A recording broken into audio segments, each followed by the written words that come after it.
state to be prepared with kitchen tools if their names are deleted during the voter list review. She's basically inciting violence. Political war explodes over the Deepam Rao in Tamil Nadu over the lighting of a flame at a temple.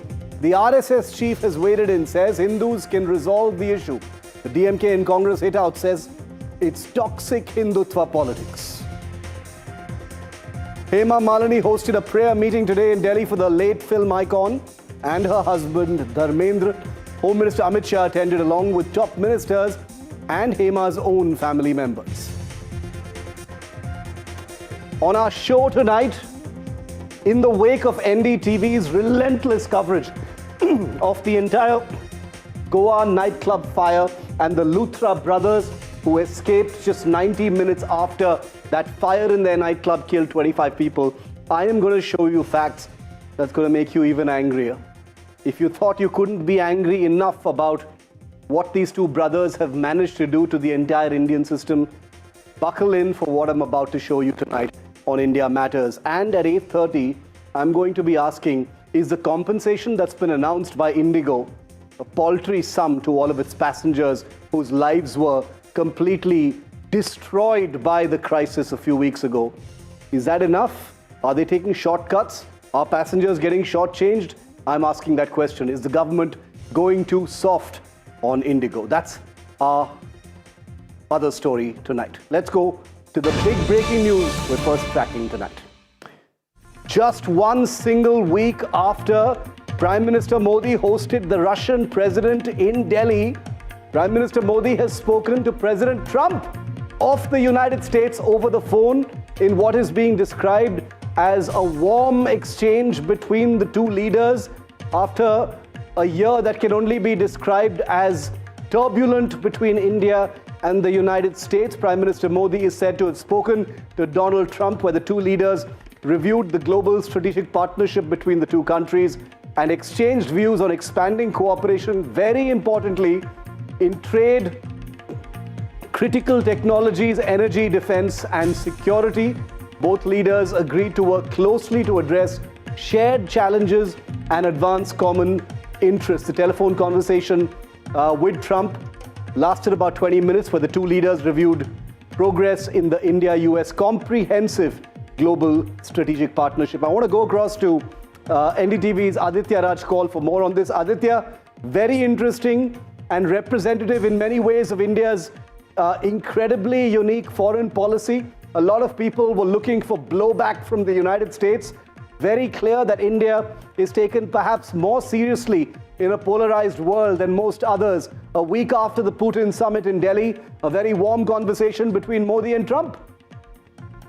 Well, that's right, Shiv. Very well analyzed how important and significant this conversation is between Prime Minister Narendra Modi and US President Donald Trump. In fact, what we know so far is that this is a very important and significant meeting coming at a time when, a lot of people were, in fact, speaking about, the differences that have happened in the last 1 year. And in fact, also, they are discussing about trade, about defense, about critical technologies, and various important developments that have taken shape in this regard. All right, Aditya, thank you very much for that. We're going to continue to decode that conversation between Modi and Trump. It was expected to happen amidst trade negotiations that are continuing between the two countries, but this has come sooner than expected. 1 week after the Putin meet, it's the Modi-Trump phone call that is making headlines. That's Indian foreign policy for you. Let's get straight to our lead story tonight.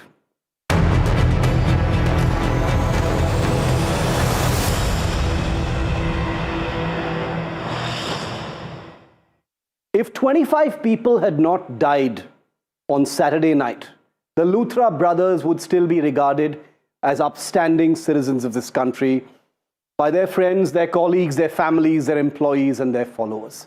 They would still be the same young Delhi entrepreneurs who hid in plain sight, broke every rule in the law book, paid their way to profits, and basked in the glow of influence. Because that's what the paper trail tells us. Today, as NDTV broke the first images of Gaurav and Saurabh Luthra, handcuffed, in the tropical paradise of Phuket in Thailand, it marked the beginning of the great unraveling of two men who thought the system was a toy and this country was their playground. Look around anywhere in Delhi NCR and you will see Gaurav and Saurabh Luthra type people, except you don't know what's really going on. It's been 5 days since the tragedy in Goa, and all we have begun to uncover is the expanding size of their wheeling dealing. NDTV has systematically exposed a web of shell companies, their own driver passed off as the club's operational head, 42 companies linked to the same address, most of them existing only on paper. These were brothers who were considered clean enough to pose with celebrities, influencers and actors like Ori or the actor Jacqueline Fernandez, singer Biprak. Now, let's be very clear. None of these celebrities have anything to do with the corruption or criminalities that the Luthras orchestrated. The point is simple. The brothers were big enough, rich enough and connected enough to be in the same frame as these well-known people. As India now spends precious public resources, that's right, taxpayer money, to bring the Luthras back and make them face the music, ask yourself tonight, how many seemingly upstanding wheeler dealers operate in our midst in plain sight? For every honest businessman in India, how many are like the Luthras, paying their way to profits and living life king size?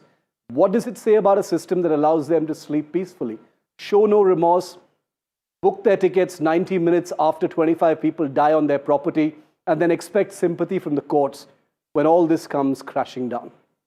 Do we blame the Luthras alone? Or do we also blame the system that enabled them? Because for a country that calls itself the world's largest democracy, with massive aspirations, the story of the Luthra brothers should terrify us. They have proved that two young men who know exactly where the cracks are can take an entire nation for a ride. And let me show you what the Luthra brothers have been claiming versus what the reality is. And this will give you a certain sense of just how disconnected they perhaps are, not only from reality, but what they're expecting people to believe of their entire charade. Just look at the facts that we've got so far. In court, they're saying, okay, in court,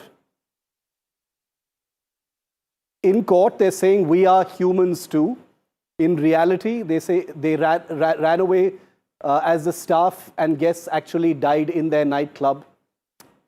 In court, they're saying they were not in charge of the operations, but in reality, it was these guys who built this entire death trap. In court, they're saying, let's keep moving. In court, they're saying the liability put out on us as if we set the fire. The truth, which everyone knows, is no fire safety at the club, no fire alarms, as NDTV has reported. In court, their lawyers shamelessly claim it wasn't homicide, but death by negligence. In reality, whose job was it to ensure safety at the club? Who does the buck stop with, quite literally? They have a history of booking last-minute flights, they say. That was their excuse for booking a flight 90 minutes after their club burnt down with 25 people's lives being taken. The reality is, book tickets, like I said, just 90 minutes after that fire, and they expect the court to believe that that is just a force of habit. They're constantly flying off at the last minute. In court, their lawyers are arguing, getting death threats on social media, boo-hoo, big deal. 25 families have lost their lives and their loved ones, and they will never have peace again. And these two cowards are crying about a little trolling on Twitter. In court, they're saying, we care about our staff. Really, really a joke if this wasn't so tragic, because the truth is they ran away to Phuket. They ran away to Phuket, a tropical beach destination, when their staff, their managers, their people, their employees needed them the most. So they want the world to believe that they want to cooperate with the probe, when the reality is that their first instinct, as we all now know so well, something that's made them international celebrities, is they ran away like a pair of chickens to Phuket in Thailand. And it was NDTV that revealed every aspect of this story. From the fact that they had flown away from India, it broke right here on this show, India Matters, to the first pictures of them in handcuffs, to the blue collar notice, to everything in between. And I'm going to show you even more right after this.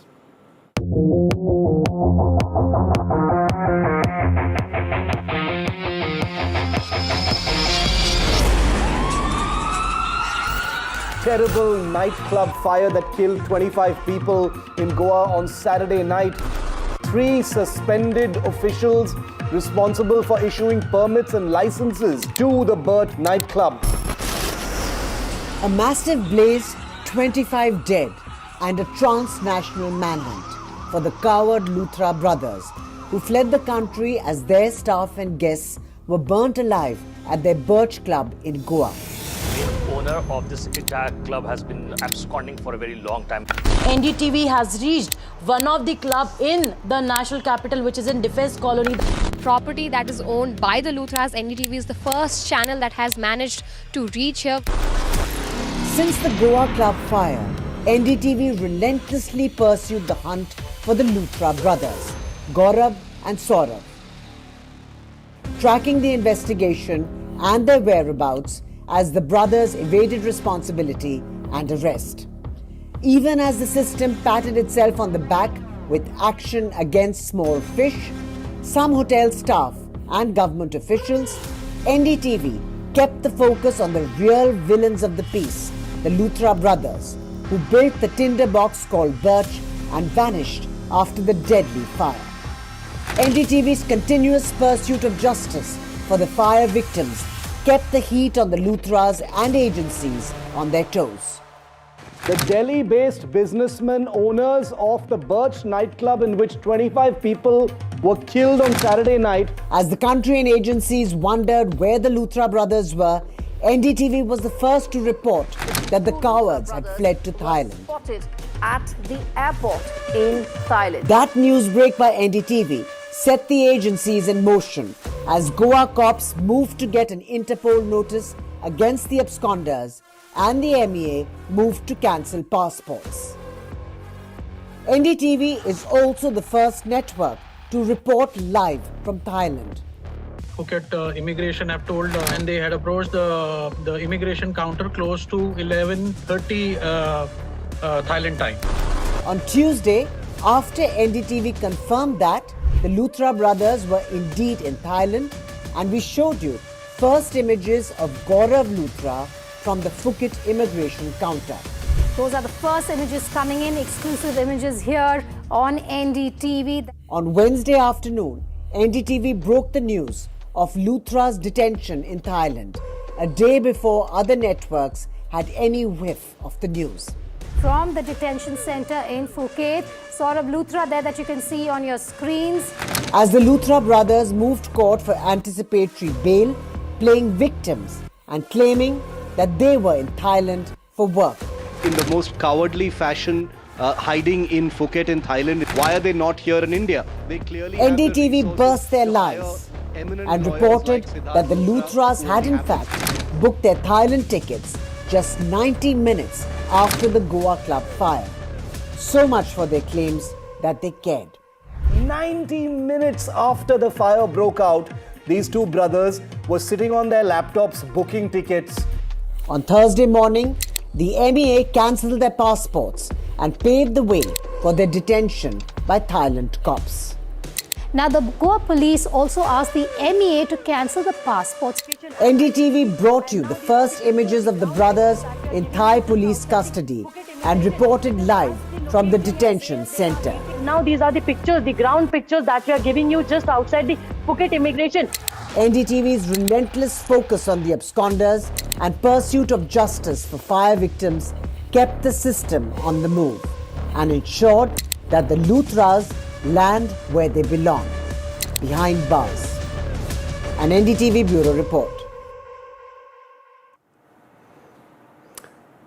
If you're feeling angry about the Luthras and believe they should be serving justice ASAP, please leave some space to feel a little angrier because of what I'm about to show you. These two men had 42 shell companies linked to one single Delhi address. They are the epitome of wheeling, dealing, jugadu businessmen of the kind that roam everywhere in Delhi and give the national capital and surrounding areas a terrible name for people who like cutting corners and don't like playing by the rules. 2590, ground floor, Hudson Line, Northwest Delhi. 42 companies, same directors. Now, some would say it is not abnormal to have shell companies for various kinds of tax transactions, but 42 companies with the same directors in the same address with multiple dormant entities. They claim they have outlets and properties in Phuket, but there is not even one single operational Phuket. So I'm left wondering whether it is not surprising at all that these two cowards chose to book their tickets 90 minutes after the tragedy and fly straight to Phuket and not to some other place. No verified address, no customer reviews in Phuket. Here's what the documents reveal that NDTV's reporting team has accessed. Many companies, no active operations, heavy branding versus zero financial footprint. Corporate trail does not match all of these business claims. Now, I want to be very clear, viewer, even as we report this story. NDTV is a serious channel, and we believe very strongly that everyone is entitled to recourse to the law and everyone must be treated equally under the law. But two privileged businessmen who very clearly beat a hasty retreat from the country in the wake of a tragedy where they knew the buck would stop with them are expecting sympathy from the courts of law. So please permit me from being disgusted by some of the submissions that their lawyers have made in court. As a citizen, I am truly angry today, and the legal arguments and the fact that these two men deserve a legal hearing doesn't cut any ice with me, because of course they're going to get that legal hearing with the lawyers that they've been able to obtain to represent them. Joining me live now, Satya Mule is an advocate in the Supreme Court. Avishkar Singhvi is also an advocate in the Supreme Court. Thank you very much, Mr. Mule, Mr. Singhvi, for your time here on NDTV. Satya Mule, I want to come to you first. The Luthras say that they are also victims. They say that there is nothing they could have done to stop this. They say that they should also be given a hearing. They say that they went to Phuket on work. They say that they have a habit of booking last-minute flights. Almost every one of these submissions that have been made by their legal team in court in pursuance of anticipatory bail, Mr. Mule, is ludicrous. And, you know, almost factually, it can be disproven. How is this happening? How do you see this? How are they able to even say such things in court through their lawyers? It's completely ridiculous. It's just that, they are victims of some rotten thought processes. They are demonstrating to the court that they, in first place, do not want to cooperate with the investigation, do not want to fall in line as per the requirements of the law, and now they are playing the victim card. This is absolutely unacceptable. How can they claim victims when they know that their place is on fire? They have to be present there offering cooperation if they themselves feel that they are victims. At the same time, how can they justify that they have broken laws related with environment, laws related with labor, fire safety, sound, and they also have not obtained various NOCs that are required to operate such kind of a place which has got a narrow exit. It doesn't even have a fire exit. So what kind of a victim card? There is absolutely no justification. The courts have taken cognizance that they have run away. Somebody who runs away cannot play the victim card. I'm sorry. Avishkar, can you help us understand this? Like I said when I prefaced this discussion, to say that everybody has, is entitled to be considered by the legal system. But even a cursory look at some of the things they've said in court are plainly ridiculous. That they have properties in Phuket, which we find that they don't, that they are also victims in all of this. Can you help us understand this? Thanks for having me on your show, Shiv. Firstly, I'd like to send my condolences to the 25 families who've lost their lives. It's absolutely unpardonable, inconsolable. No kind of public apology or no kind of national level protest would ever redeem this kind of loss for the country. It's a national loss. But I just only want to highlight and allow me to put a counterpoint without accepting or without identifying with that viewpoint, if I may say that. See, this is a case where severe lapses, there have been severe, facts, there are extraneous events, them running away. I assume all of that against them for a minute. But would that this case still fall under 304 or 304 Part A is the legal question, and that is all that the court has to look at. The facts that happened after the event would not be of much relevance for one reason or the other when the ultimate analysis of the trial goes on. For bail, yes, for bail at the moment, and I've been informed, I've not read the order. I must say that as a caveat that I've not read the order, but the bail order which is before us has already said that it's been dismissed, the anticipatory bail, which was a transit bail in Delhi Rohini court. Yeah. But I'm just making that clear. But however, the larger question that arises is that when you book someone for culpable homicide not amounting to murder, you have to show that they had a knowledge that their actions are likely to cause death. That is a very, very high threshold to cross in law, and most of the cases that we have seen mostly are would finally get a conviction under 304 Part A. So the ultimate test would be, of course, the other provisions in law and the other proceedings in law would take their own course. Like lack of CRZ clearance would be prosecuted by the CRZ authority. The lack of license by the local panchayat. Now look at the deeper rot in the system. This highlights and this actually puts forth before us how many other restaurants in this country are running without these permissions. How many other nightclubs are running without these permissions. That is also something to be looked at. And how many of these authorities are complicit. The local authorities, the panchayat, the government, and everyone has to take blame equally. Of course, today the persons would have some sort of vicarious liability, and very seriously, and I'm not defending them for a minute. I understand that. Get me wrong. Yeah. I'm only saying that we must look at it from a logic, because innocent until proven guilty. I take your point very seriously, Avishkar. I understand. Now, I'm not a lawyer, but I would only say that somehow it doesn't feel like the liability is vicarious. If the buck stopped with them, and if they were the proprietors of this place, if there are demonstrable and visible lapses that have emerged now post facto, including the fire license or any number of other NOCs that were proven to be improperly procured, if I may use that word. I am just wondering, why they are not directly responsible for what happened. Satya Mule, yes, Avishkar has a point about whether culpable homicide or not, and it is on that basis that this bail has been sought and lately dismissed. But doesn't the buck stop with them?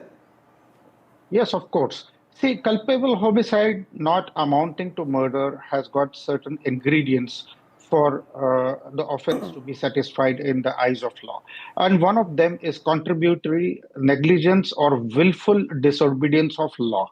So if at all it is proven that whether it is CRZ, whether it is fire compliance, whether it is labor compliance, whether it is any other compliances which were not followed by these two chaps, and that has led to this kind of a fire, which would have in other case prevented, or for that matter it would have been contained to a much smaller level, then of course they are directly responsible, and therefore they are not being held or accounted for murder, but culpable homicide not amounting to murder, and this has to be definitely come out in the trial. It cannot be proven today. At this stage, they have to submit themselves to the investigating agency to establish whether there is an iota of doubt in context to their liability towards the mishap that has happened, and whether that is actually a mishap or it is a result of complete negligence and disobedience of law for which they are directly responsible. Yeah. No, and I'm glad, I'm personally glad that Avishkar raised the issue of the system and,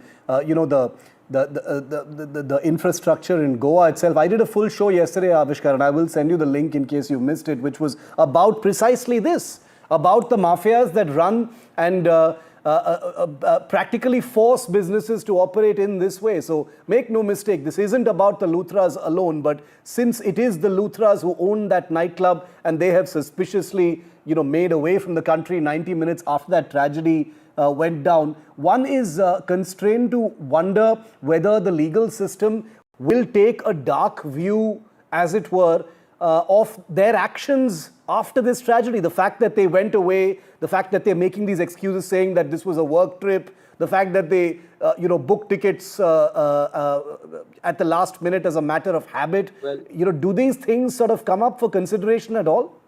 Avishkar? Let me make it very clear, I'm also an officer of the court. Yeah. I will make it very clear that the legal system will take this with utmost seriousness, and it will make sure that it reaches the end that is rightly required in this sort of case. And I mean, with the best defense lawyers, I'm sure that the judges would take this matter with the utmost seriousness and with the level of expedition that is required. Having said that, one must also remember the nature of activities in a state like Goa, which is a state where a lot of these areas are functioning without the requisite clearances, and actually they are functioning in that shack rural urban mix. Yeah. So Goa is a special situation. I mean Delhi would still be in a better position. And the level of compliance is here in say a Khan market as opposed to a Goa. We've all been to Goa and we've seen the level of operations that they have. They're not sophisticated at all. One must also wonder whether the panchayat and the local authorities are granting permissions on what sort of consideration and what is the kind of application of mind at that level. That is the other point to be considered. And the level of compliance. See, when it goes from culpable death by negligence to culpable homicide, you have to look at the degree of lack of compliance. When the degree of lack of compliance is very, very high, you can possibly argue what my friend Mr. Mule has said on the show, that it may be culpable homicide not amounting to murder. But when the degree of compliance is at a level where, look, I have applied for something, but it has been granted by the authorities. So you always have a defense available that, look, the authorities ought not to have granted that. So I'm just putting all those things out. No, that's a very important point that you make. And Mr. Mule, before I come to you, I just want to point out this latest picture that we've got on our screen of Gaurav and Saurabh Luthra in Thailand with policemen and police officers who've detained them. This is the latest picture that's coming in. It's only the latest one that NDTV has put out. We've brought you, first and exclusive, all of the inputs, all of the pictures, all of the news breaks on this developing story. But Mr. Mule, coming back to you on a point that Avishkar made, if culpable homicide not amounting to murder is what this is going to be about, it's going to open an entire can of worms. I agree with him when he says that the Luthras, in whatever manner that they are liable for what happened at Birch Romeo Lane, it will open a can of worms. So many people will be directly and indirectly involved for facilitating what finally happened on Saturday night, Mr. Mule. Well, it doesn't matter whether it is one person who is held liable for non-compliance of the law, or there are hundreds of people who are held liable for non-compliance of law. That is not a parameter to decide whether they should be held liable for, culpable homicide not amounting to murder. In fact, I'd like to point out that this is not a one-odd incident. If we just look at last 5 to 7 years, these kind of incidents are happening. Karol Bagh restaurant fire, then Delhi and Surat coaching classes fire. We have seen in Mumbai, we have seen the rooftop restaurant fire. So these are all time bombs ticking. It is a systemic failure, and the modus operandi of these people are to save cost by hook or crook. And the first thing that they try to do is to do non-compliance related with law. They try to create a structure with certain material which is of temporary nature, but highly inflammatory. They do not comply with various other regulations, including environment, fire, labor, or for that matter, taxation. And it's only about profit. The safety of the patrons is thrown to the winds. And having said this, they absolutely do not care about what happens behind their back when this kind of an incident happens. We have seen this in the past. All these incidents, the owners have always taken a shelter that this was a mishap. But eventually, the law has caught up with them. Avishkar, final word I'll give to you. Do you want to add anything to that or rebut anything on that? Last word to you. I'll definitely say that, we've had these incidents in the past, and we can take guidance from a lot of cases that have happened, such as the Opar or the Rajkot fire incident, or where the children died in the hospital. And we can see how the courts have laid down precedents in those cases. But, negligence is always very, very expensive, and it's dear to human lives. And it takes very little to actually avoid it. but we must look at the entire systemic change that must be implemented at a larger level, and how that is the real question to ask ourselves, and whether the authorities are really doing their job. That is what I would say as my closing comments. All right, Avishkar Singhvi and Satya Mule, thank you very much. I agree that there's a very specific case we're talking about here, but there's a larger malaise that cannot be ignored. But the two cannot be separated, but they both must be pursued with equal vigor, and that's something we will definitely do here on NDTV. Thank you, gentlemen, for being with me. We've got some breaking news coming in now.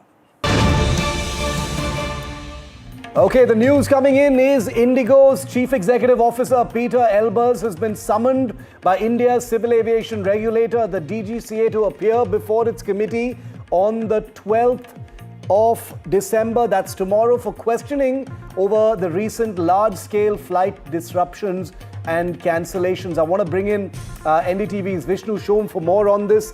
Vishnu, in the wake of multiple actions, show cause notices, curtailments, etc., he's been summoned now. The CEO has been summoned by the DGCA. No, I think this is an important step, and it points to the fact that you've now got Government of India appointed officials inside Indigo headquarters looking at every aspect of Indigo's operations to try and get an idea of just how the airline works when things fell awry, when so many flights were cancelled, thousands of flights were cancelled over a period of several days, causing an inconvenience to tens of thousands of passengers. Now news breaks that Mr. Elbers, Mr. Peter Elbers, the CEO of Indigo, will be at the Director General of Civil Aviation and to answer questions which the DGCA may have picked up on the basis of day one of these officials I spoke about being at the Indigo office. So this is, I think, a start of a process where lots of questions will be asked, because the breakdown which took place is something that the airline sector needs to look at very carefully. Why? Because ultimately it's about flight safety. As far as the flights themselves are concerned, by and large, Indigo is back to normal. But do remember, and I think our viewers should remember, that they're back to normal now because the flight duty time limitations, which are linked to pilot fatigue, guidelines that exist, have now been put in abeyance till the 10th of February. So we were meant to fly safer now. Those safer flights, right, with potentially less fatigued pilots, will take place hopefully from the 10th of February. The big question, will Indigo be able to maintain those flights from the 10th of February onwards? Thanks very much, Vishnu, for getting us the latest on that. Remember, the mandatory rest stipulations have been revoked by the government, allowing Indigo to normalize its operations. They're almost back to normal now, hardly any cancellations taking place. But the big developments today is A, like I just broke to you, that the Indigo CEO has been summoned tomorrow by the aviation regulator, and B, Indigo has announced compensation for passengers who were affected. 10,000 rupee vouchers in addition to refunds on those cancelled tickets. 10,000 rupee Indigo vouchers for impacted flyers. But this has triggered its own controversy, with many suggesting that this is a shortcut, this is not nearly enough, and that the government is not squeezing Indigo hard enough to compensate and make up for the trauma it inflicted on lakhs of passengers over the end of November and the first week of December. Let's talk about this tonight here on India Matters. Joining me live is Jitendra Bhargav, former Executive Director of Air India and author of the book The Descent of Air India. Parvez Damania is ex-Executive Director of Kingfisher Airlines. Dr. Sumit Suseelan is Chairman, Divine Air, and a member of the Ministry of Civil Aviation and the government. But I want to start with Sanjay Lazar, who's an aviation expert and CEO of Aviala's Consultants, who's actually put out a post on social media that's getting a lot of attention, where he has taken on Indigo and suggested to them with figures and data that the compensation that they've announced, Sanjay, is embarrassingly low and not in keeping with what they should be paying to impacted passengers. Tell us why you say so, Sanjay.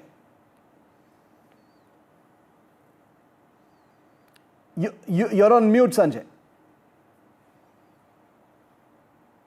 Thank you, Shiv, and good evening to you and to all the other panelists on the show and your audience. Yes, of course, I put out that tweet because I think this is an embarrassment that Indigo has set out. The entire economy was crippled, and thousands and lakhs of passengers inconvenienced from the second night, the third, fourth, and fifth, and to then say we are with you all the way, and we'll pay you 5 and 10,000.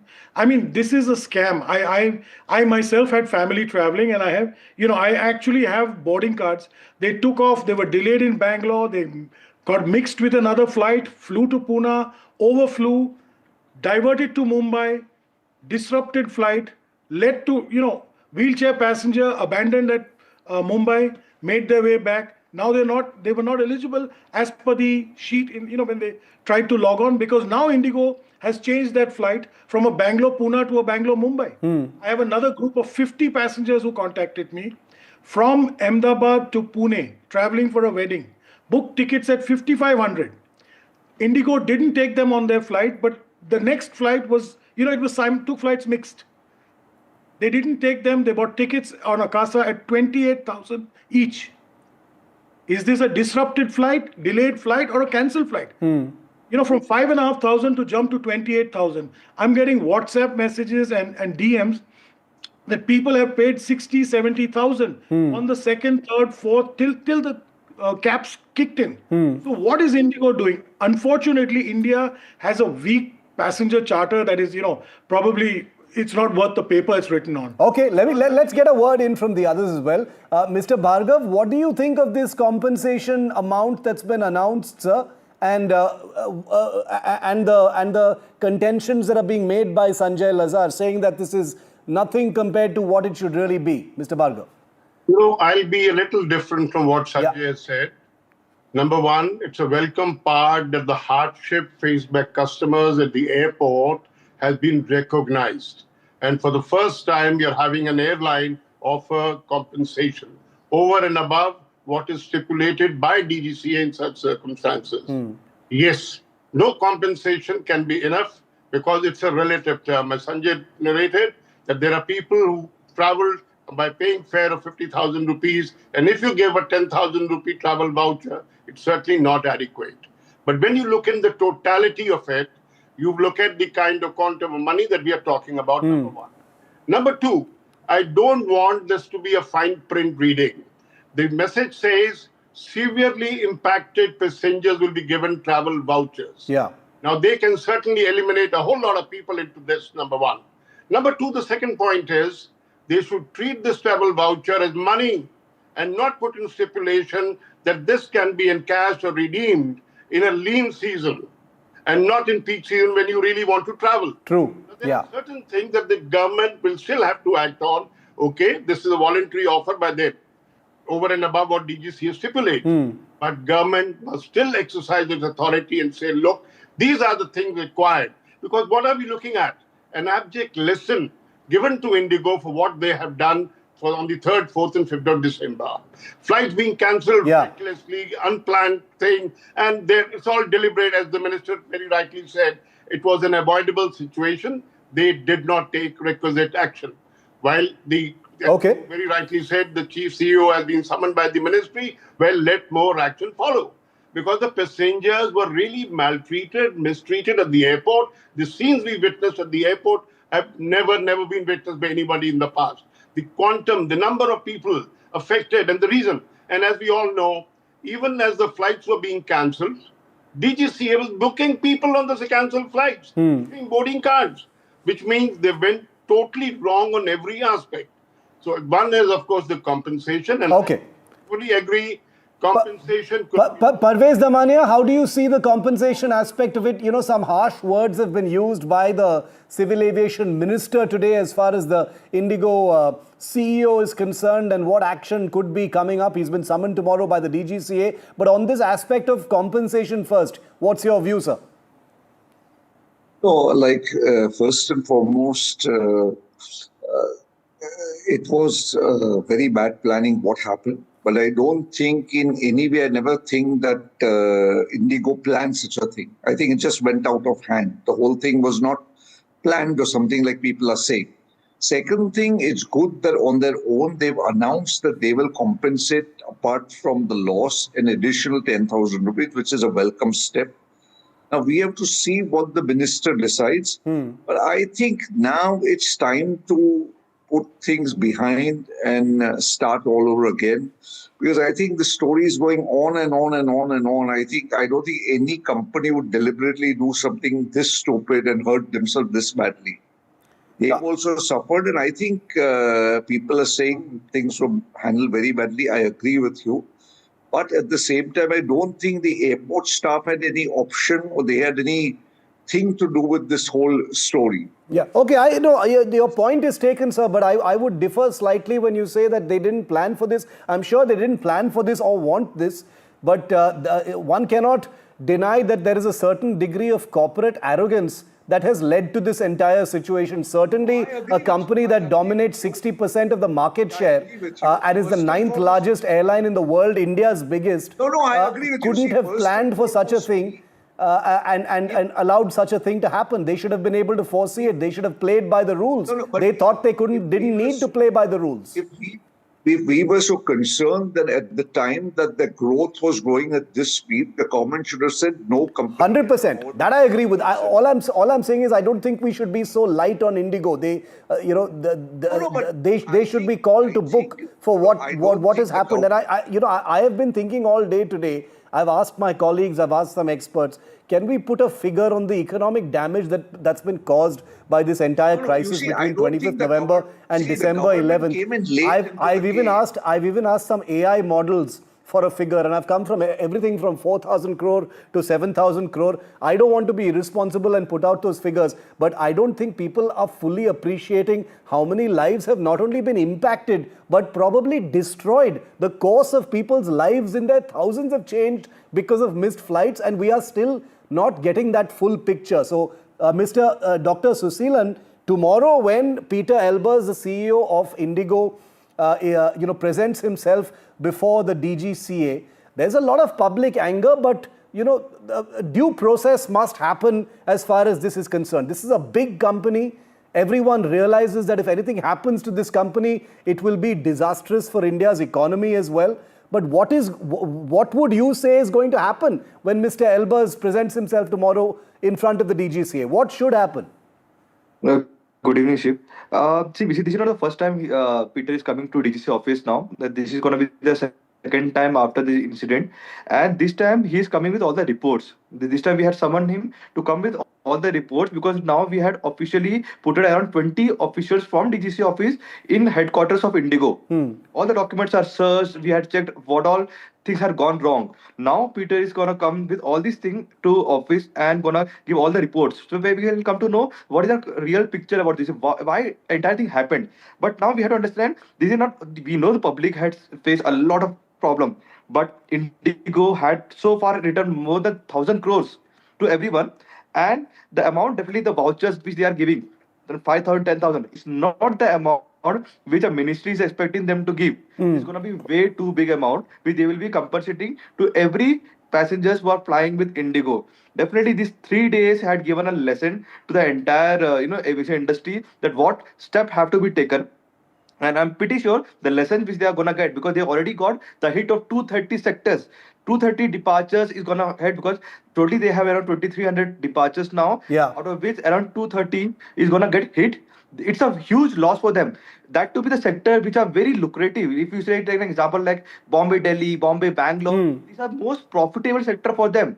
Now the government has already taken initiative to take out this sector from them and give to the other competitors so that we have an equal opportunity for every airline in India. Okay, I'm just wondering how this is going to happen because of Indigo's dominating position. So I wonder how that's going to actually take place. The other aspect, we're going to be watching very closely what happens tomorrow at the DGCA. I agree with Mr. Damania when he says what has happened is unfortunate and we must be looking ahead. But as we look ahead, Sanjay, one must also be absolutely certain that the people who are most affected are duly compensated and are able to get on with their lives.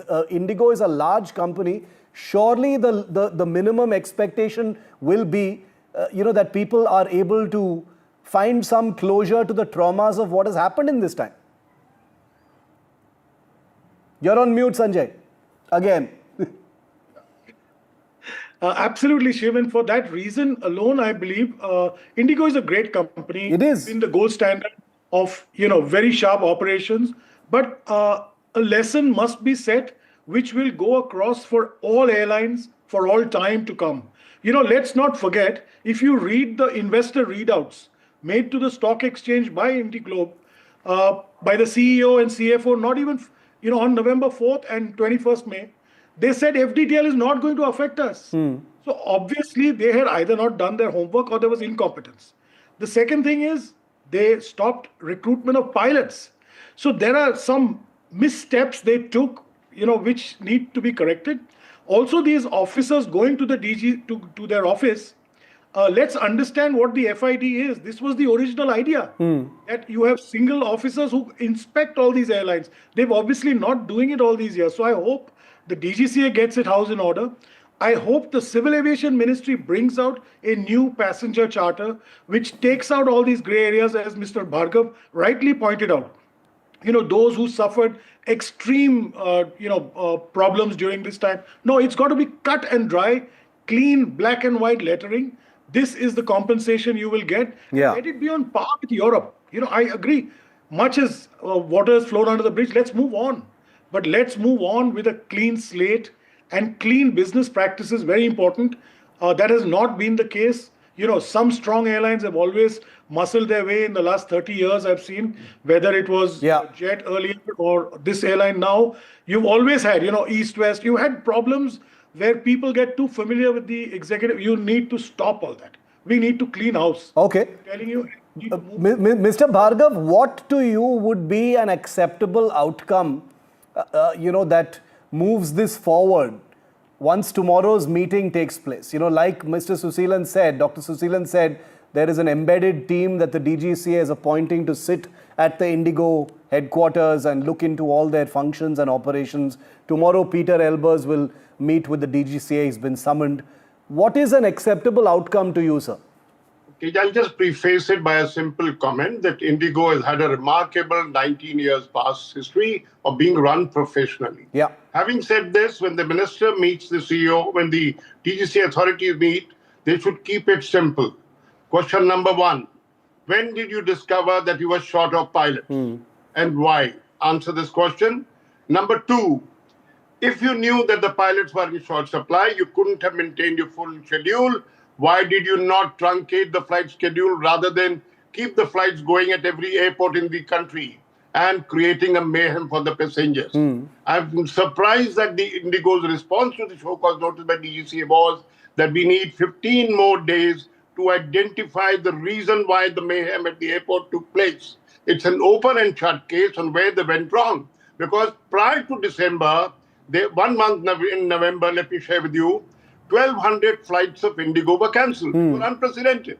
40 flights a day, which means, of course, 40 flights out of 2,200 flights being operated is not going to make a material difference. Yeah. But for Indigo, management to realize that something was amiss. The board of directors of Indigo to realize that something is going wrong. Did not happen. I am surprised because it's a very simple thing happening in every airline in the world, that when you are in short supply, when your pilots have overdone their 1,000 hours, they're not available in the requisite numbers, what you do is to curtail the flight. The advantage being you can inform the passengers of a cancelled flight regarding the cancellation. They're being accommodated on all Indigo flights or in other flights. But here, no notice was given. People went on 3rd to the airport, continued to be on the 4th, false promises being made, no communication from the airline. So all that was him. So this is what I say is criminal, is totally which is what brings me to my question to Mr. Damania, which is that one aspect of the action is compensation, structural fixes. The other aspect is whether any punitive actions need to be taken, because it's very clear that there was dereliction, refusal to plan ahead, and that's resulted in all of this. Surely there needs to be some punitive action, or is there no space for that, sir? No, according to me, by just common sense, we do not have much option than to go and live with Indigo. You have an airline that is 65% of the market share. Let us be realistic. Yeah. There is no way anybody in India or anybody international can replace the 65%. There is no availability of aircrafts in the world. There is no company that will come forward to replace this. If it was, when the government saw that one company is growing at a ridiculously fast pace, and we will be held ransom by this company, the government should have curtailed or studied their operation or encouraged other players much earlier. Yeah. Now we are dependent. Let's be realistic. We may fine them, they may pay the fine, everything. But we cannot sustain the aviation industry in India without Indigo. Let's be realistic. What is the outcome that you want to see happen tomorrow, Dr. Suseelan? Market share plus 1,000 aircrafts on order, confirmed order. Yeah, huge. Yes, Dr. Suseelan? No. As Mr. Damania said, the way they are growing, the Indigo, they are growing. This is the only time we had seen Indigo performing in such a way. Otherwise, they always have on-time performance. Even they had replaced the word IST from Indian Standard Time to Indigo Standard Time. That was the way they had replaced the IST also. People trust them, definitely. But the last 4 days had got a hit for them. And we know this thing because the government is encouraging every small players also. You can see the Udan routes, which has taken an initiative to encourage all the small players to come in the industry. They are getting incentives, subsidies to operate in the Indian sky. But the shortage are of the aircrafts in the world market. There's no aircrafts available. Right now, if you go to buy an aircraft, buy Airbus or Boeing, definitely they're going to redirect you to Indigo, to lease from Indigo, or definitely some other company. Because right now also the aircrafts are going to be in the waiting for next 5 years. If you want to place an order for Airbus A320, it's a 5 years waiting. Okay. We have, my big takeaway from today's discussion is that we need to move ahead, A. B, that passengers definitely need to be compensated. And C, and I would like to echo what everyone is saying, we have to live with Indigo. I personally have been a loyal flyer of Indigo, but like many thousands and lakhs of passengers, there is no choice in this country. And I very much value traveling by Indigo. So there is nothing personal going on here. It is very true that Indigo is a large airline. In some ways, people would say it's too big for anything to actually happen to it. But that in itself is a problem. Let us not forget the 4 or 5 lakh passengers or more who've been affected by all of this. We're talking about a huge company, but we're also talking about the individual passenger. And at the end of the day, it is the passengers that make the airline. And they feel aggrieved today. There needs to be an outcome that is acceptable to all, whether it is black and white, whether it is cut and dry, whatever you want to call it. It has to be something where people can pick up their bags and catch that next flight with a smile on their face. Thank you, gentlemen, for being with me tonight on India Matters. It's a wrap on the show. If you've been watching, thank you so much. I'll see you at the same time tomorrow. The buck stops here with Padmaja Joshi. Is next.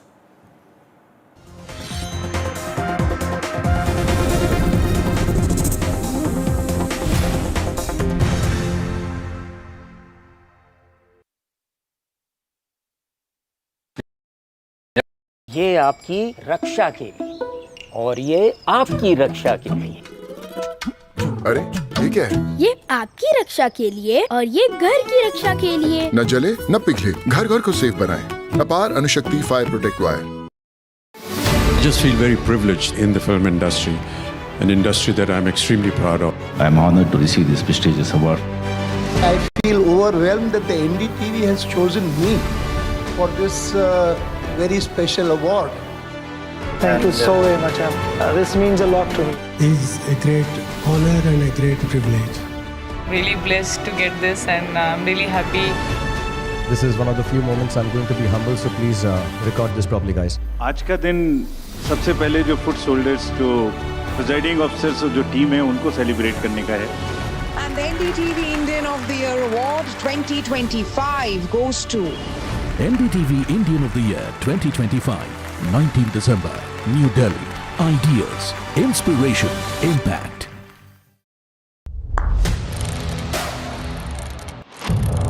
What seems settled for me is unfinished business. So I rewind. I pause. I reflect. I dig until what's buried stands up to be counted. Breaking ground, not just headlines, the meaning behind them. This is Breaking Ground with me, Vedika Sood. Namaste, India. As you all know, I've been traveling around the world with my music. But this one is truly special. Something that's India. You all must have seen the magic that was created in Kun Faya Kun. Now it's your chance to experience it with me. So book your tickets from District app and together let's create harmony of hearts. See you, Delhi. I don't sugarcoat. I shoot straight and tell you stories the way they need to be told. Unfiltered, unafraid, unmissable. That's how I roll. Watch me, Priyanka Deo, on NDTV World. Namaste. Other opposition parties. They argue, I conclude. They deflect, I drill down. Stop. This isn't a free-for-all. It's a reckoning. No filler, no fog. Only the facts and where they lead. Every night at 9, the case closes because the buck stops here.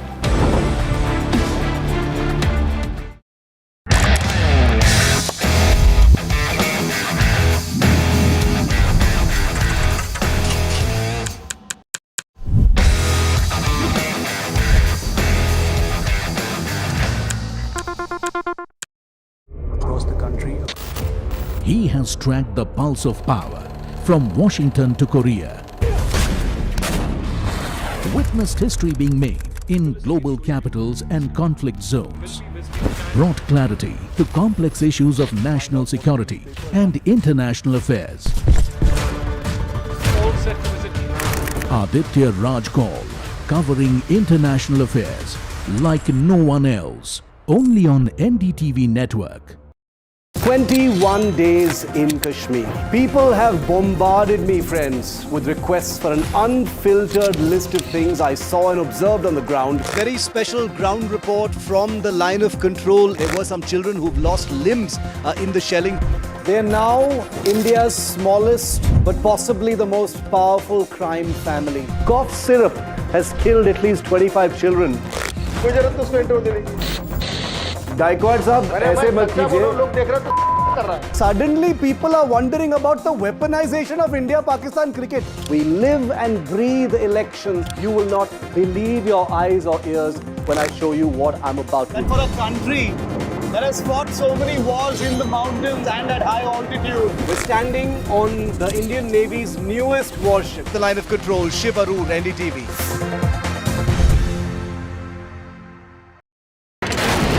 Front lines of Kargil. The fury of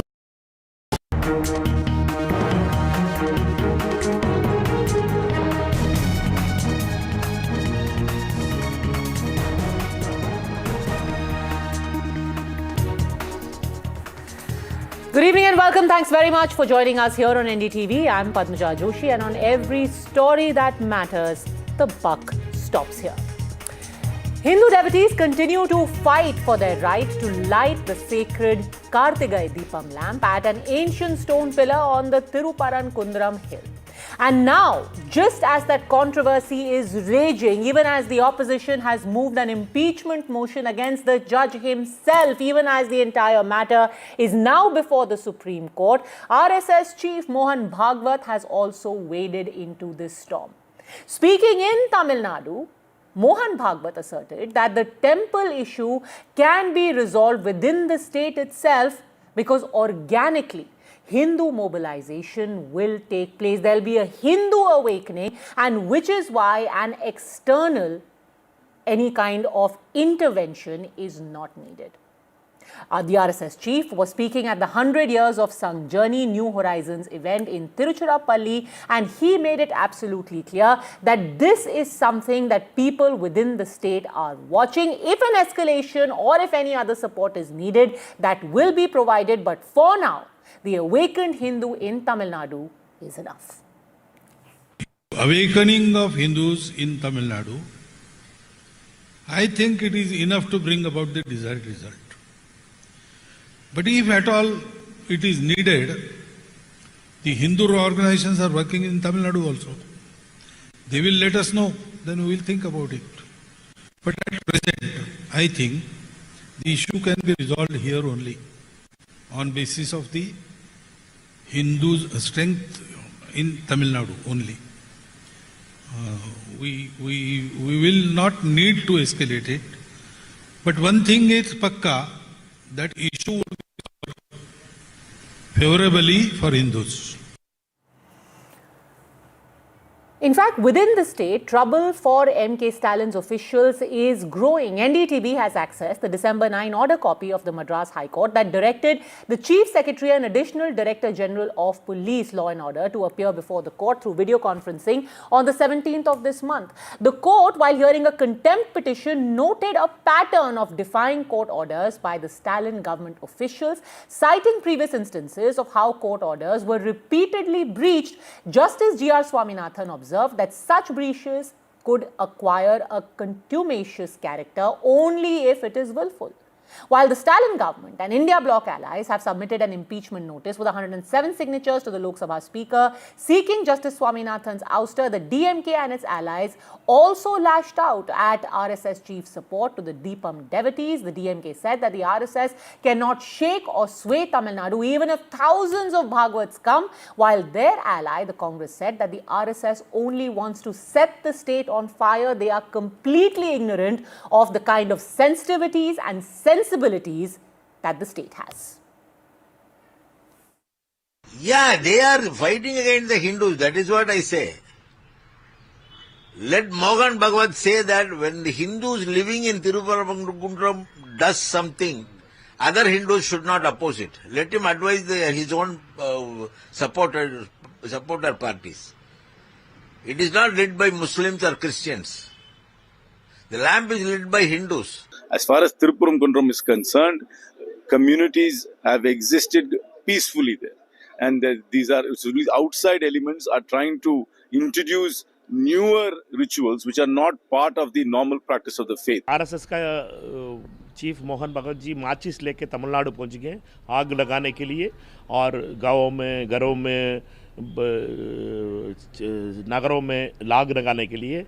Tamil Nadu में ये नहीं चलेगा। तमिलनाडु इनका आग लगाने वाला राजनीति का रिजेक्ट करेगा। And that brings me to the big questions on which the buck stops here. Is the Deepam controversy exposing Hindu phobia among a certain section of politicians? And what does the Sangh chief mean when he says that Hindu awakening in Tamil Nadu is enough to solve the Deepam impasse? Joining us on the show today, we have Abhijit Iyer Mitra, Senior Fellow at IPCS and political analyst, A. Sarvanan, spokesperson of the DMK, political analyst Harish Mohammad Ibrahim, Siddharth Yadav of the BJP will be joining us in just a bit. But I want to start by asking you, Mr. Sarvanan, are you playing with fire? Because Mohan Bhagwat was absolutely clear. No external involvement is needed. An awakened Hindu in Tamil Nadu is going to be enough for you. Even if 1,000 Mohan Bhagavats are come to Tamil Nadu, they'll not be able to do anything to the state. The people here in the state of Tamil Nadu know pretty well how to treat religion and politics. Never mix them both. Religion is a private affair for them. So this BJP's idea of mixing religion, trying to fan communal hatred and reap electoral dividends will not work in the state of Tamil Nadu. They have tried this. This is not the first time. They have been trying this for a long time and it will not work. You're absolutely right, sir. Religion is a private affair, but you made it political when you refused to allow a court order to be carried out. You made it a matter of government. It's almost as if you were rubbing people's nose in it. See, there is already a division bench order which says that you will not be able to, you should not be allowed to light the Deepam near the Dargah. The government has to follow. The government can follow only the division bench order, which is manned by 2 judges. So that gains precedence over the single judge order, and it is appealable, and appeal is pending. So when that is the situation, it is the duty of the state government to maintain law and order, and that is what the state government did. Okay, Siddharth Yadav, the Hindu in Tamil Nadu is awakened. Just a moment. And Just a moment. Let me finish. Just a second. Let me finish this. Okay, finish your point. Go on. Yeah, Mr. Amit Shah, you know what he said when it came to this Sabarimala, when the Supreme Court made the verdict, the court should pass orders which can be implemented. That is what Mr. Amit Shah said when it came to Sabarimala. Court and Supreme Court has also a number of times has said, please don't interfere in the rituals it's very followed by the temples. Here, the temple has followed the ritual that it has been following for the last 100 years. This whole Sabarimala comparison that is being made, let's actually make one thing amply clear to everyone watching. This is a false equivalence. Why? Because in the case of Sabarimala, because the court ordered that women should be allowed entry, the government of Kerala actually ensured that women were made to enter the inner sanctum and even gave them police cover. There were cops in plain clothes who accompanied women inside the inner sanctum of Sabarimala. That's the extent to which the state government went to ensure that the court order is carried out. Your government, on the other hand, did the exact opposite. The difference was very clear. There, it was an order that went against what the temple authorities were saying, and here, it was an order that you did not like. And that is why this complete difference in the way the Kerala government reacted and Tamil Nadu government reacted. But let's come back to the present. Siddharth Yadav, the Hindu of Tamil Nadu, is awakened. A. Sarvanan says, 1,000 Mohan Bhagwats come, you are not going to do anything to the DMK. You will not succeed.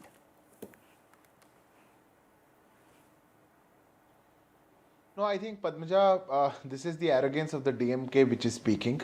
And when arrogance reaches your head, you are bound to make such statements. It is not an issue about Mohan Bhagwatji. Neither it is an issue about RSS, neither it is an issue about BJP. It is about the issue of the sentiments of crores and crores of Hindus who reside in Tamil Nadu. That's more important. But the blinded DMK, which is blinded by the appeasement politics that it follows, just cannot look beyond that.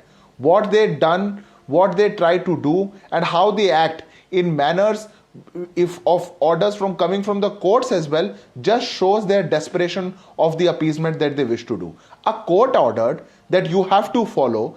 Beyond doing that, you have done everything in your power just to rub it in the faces of the Hindus of the state that we would not allow this. When the arguments in the court were taken, all arguments and all aspects were covered.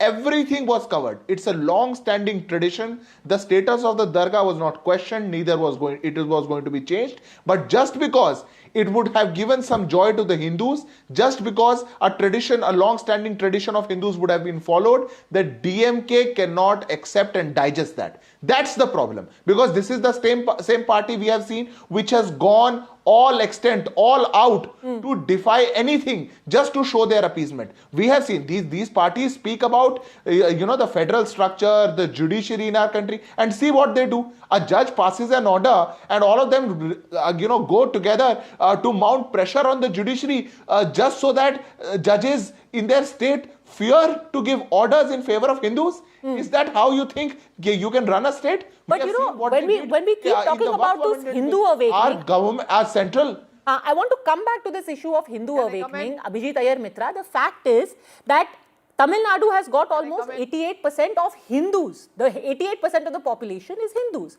And yet the DMK has only increased its vote share between the last assembly elections and the 2024 Lok Sabha elections. They got 47% of the vote. So today they are saying, look, the Hindus support us. The RSS BJP brand of politics is not going to work. Our principal voter is a Hindu. Yes, fortunately or unfortunately, that is true. Because, in Tamil Nadu, caste is always much more important. Hindutva is about the Hindu identity overtaking your caste identity. Whereas in Tamil Nadu, caste identity and caste politics is rampant.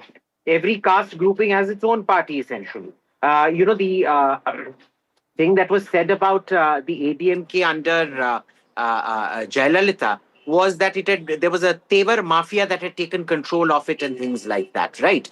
So this is something the BJP still, I don't think, understand completely how Tamil Nadu caste politics works.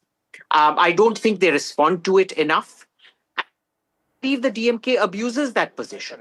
Because remember what Udayanidhi Stalin said about Hinduism, the really nasty things which I'm not going to repeat here. But we all saw what he said. He himself has claimed that he's a Christian and he isn't a Hindu, even though his mother is an extremely devout Hindu. What are you going to do? So and despite all those comments against Sanatan Dharma, they swept the Lok Sabha elections. They won every single seat in the election that followed. So when you're talking about awakened Hindu, that is what I'm asking. Where is this awakened Hindu? That Hindu is awakened and clearly he or she is voting for the DMK. So what is Mohan Bhagwat talking about, Abhijit? So this is where I don't understand what the BJP can do or is going to do for that matter.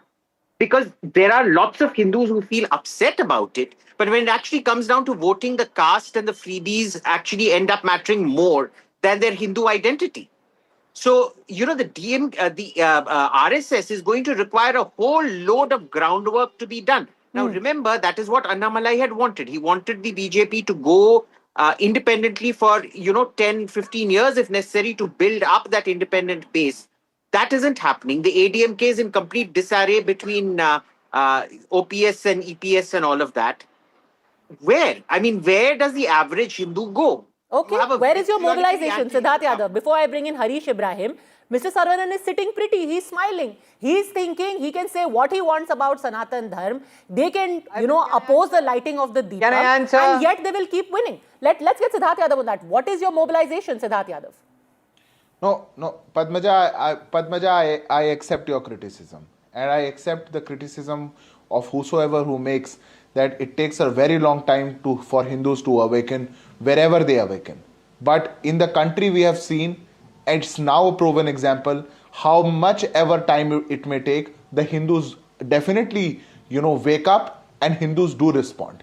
The parties like DMK can enjoy this, period by saying that we can abuse the Sanatan Dharma, we can organize conferences of eradicating Sanatan Dharma, we can call it dengue, malaria, we can go all the way out, we can defy court orders, or nothing happens to us. The Hindus in our state, they don't respond. We are still able to divide them over caste, win elections. They can be happy for a period of time. But I speak this as conviction as a citizen, as a Hindu. I can say this, the Hindus, when they will rise, and they will definitely so, they will throw out DMK out of Tamil Nadu. They will throw out all such forces, all appeasement forces, all such fascist forces, and that time is not so far. And we are working very hard on the ground. That the RSS cadre has been working there. The BJP has been working very hard, and the results are going to come. Their religion is under threat. That you are bullying them. That you are, deliberately trying to subjugate them, Mr. Saravanan. And this particular episode, you might just end up uniting people across castes. Are you doing something that could be suicidal for your politics? See, it's very, very gladdening to the way this BJP spokesperson is lamenting. I am again reiterating, BJP will not be able to do anything in the state of Tamil Nadu only because they understand, they are literate, they are rationalism, they have rationalism in their bloods. Whatever the BJP tries to do. Are you saying that in states where the BJP is in power, people are illiterate and irrational? Sir, sometimes that brand of politics may end up rubbing people the wrong way. I mean, sure, people in Tamil Nadu are rational and literate, but that doesn't mean that people in Uttar Pradesh are irrational and illiterate.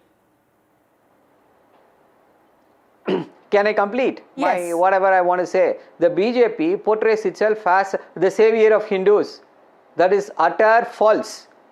All of them are trying to hoodwink the people who have embraced Hinduism. BJP does not bother about the Hindus belonging to the OBCs, the SCs and the STs. BJP is a party of the upper caste Hindus alone, only to ensure that they get all the benefits. EWS quota was introduced by the BJP, and how everybody, Mr. we can see K. how Annamalai, it is who being used misused. to be their state president, is an People OBC. in the state of Tamil Nadu The Prime are Minister aware. is an OBC. BJP, They've got OBC when chief ministers. How many OBC chief ministers do you have?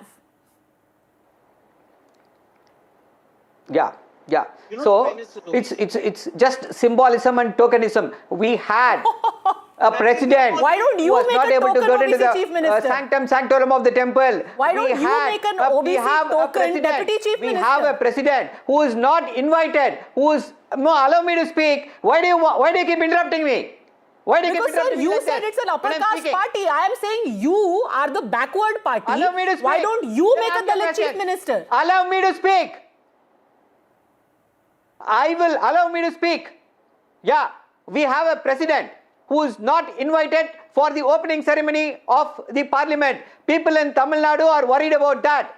That is because BJP does not treat all Hindus equally. For them, some are bigger, some are smaller. That is why BJP is not able to do anything in the state of Tamil Nadu.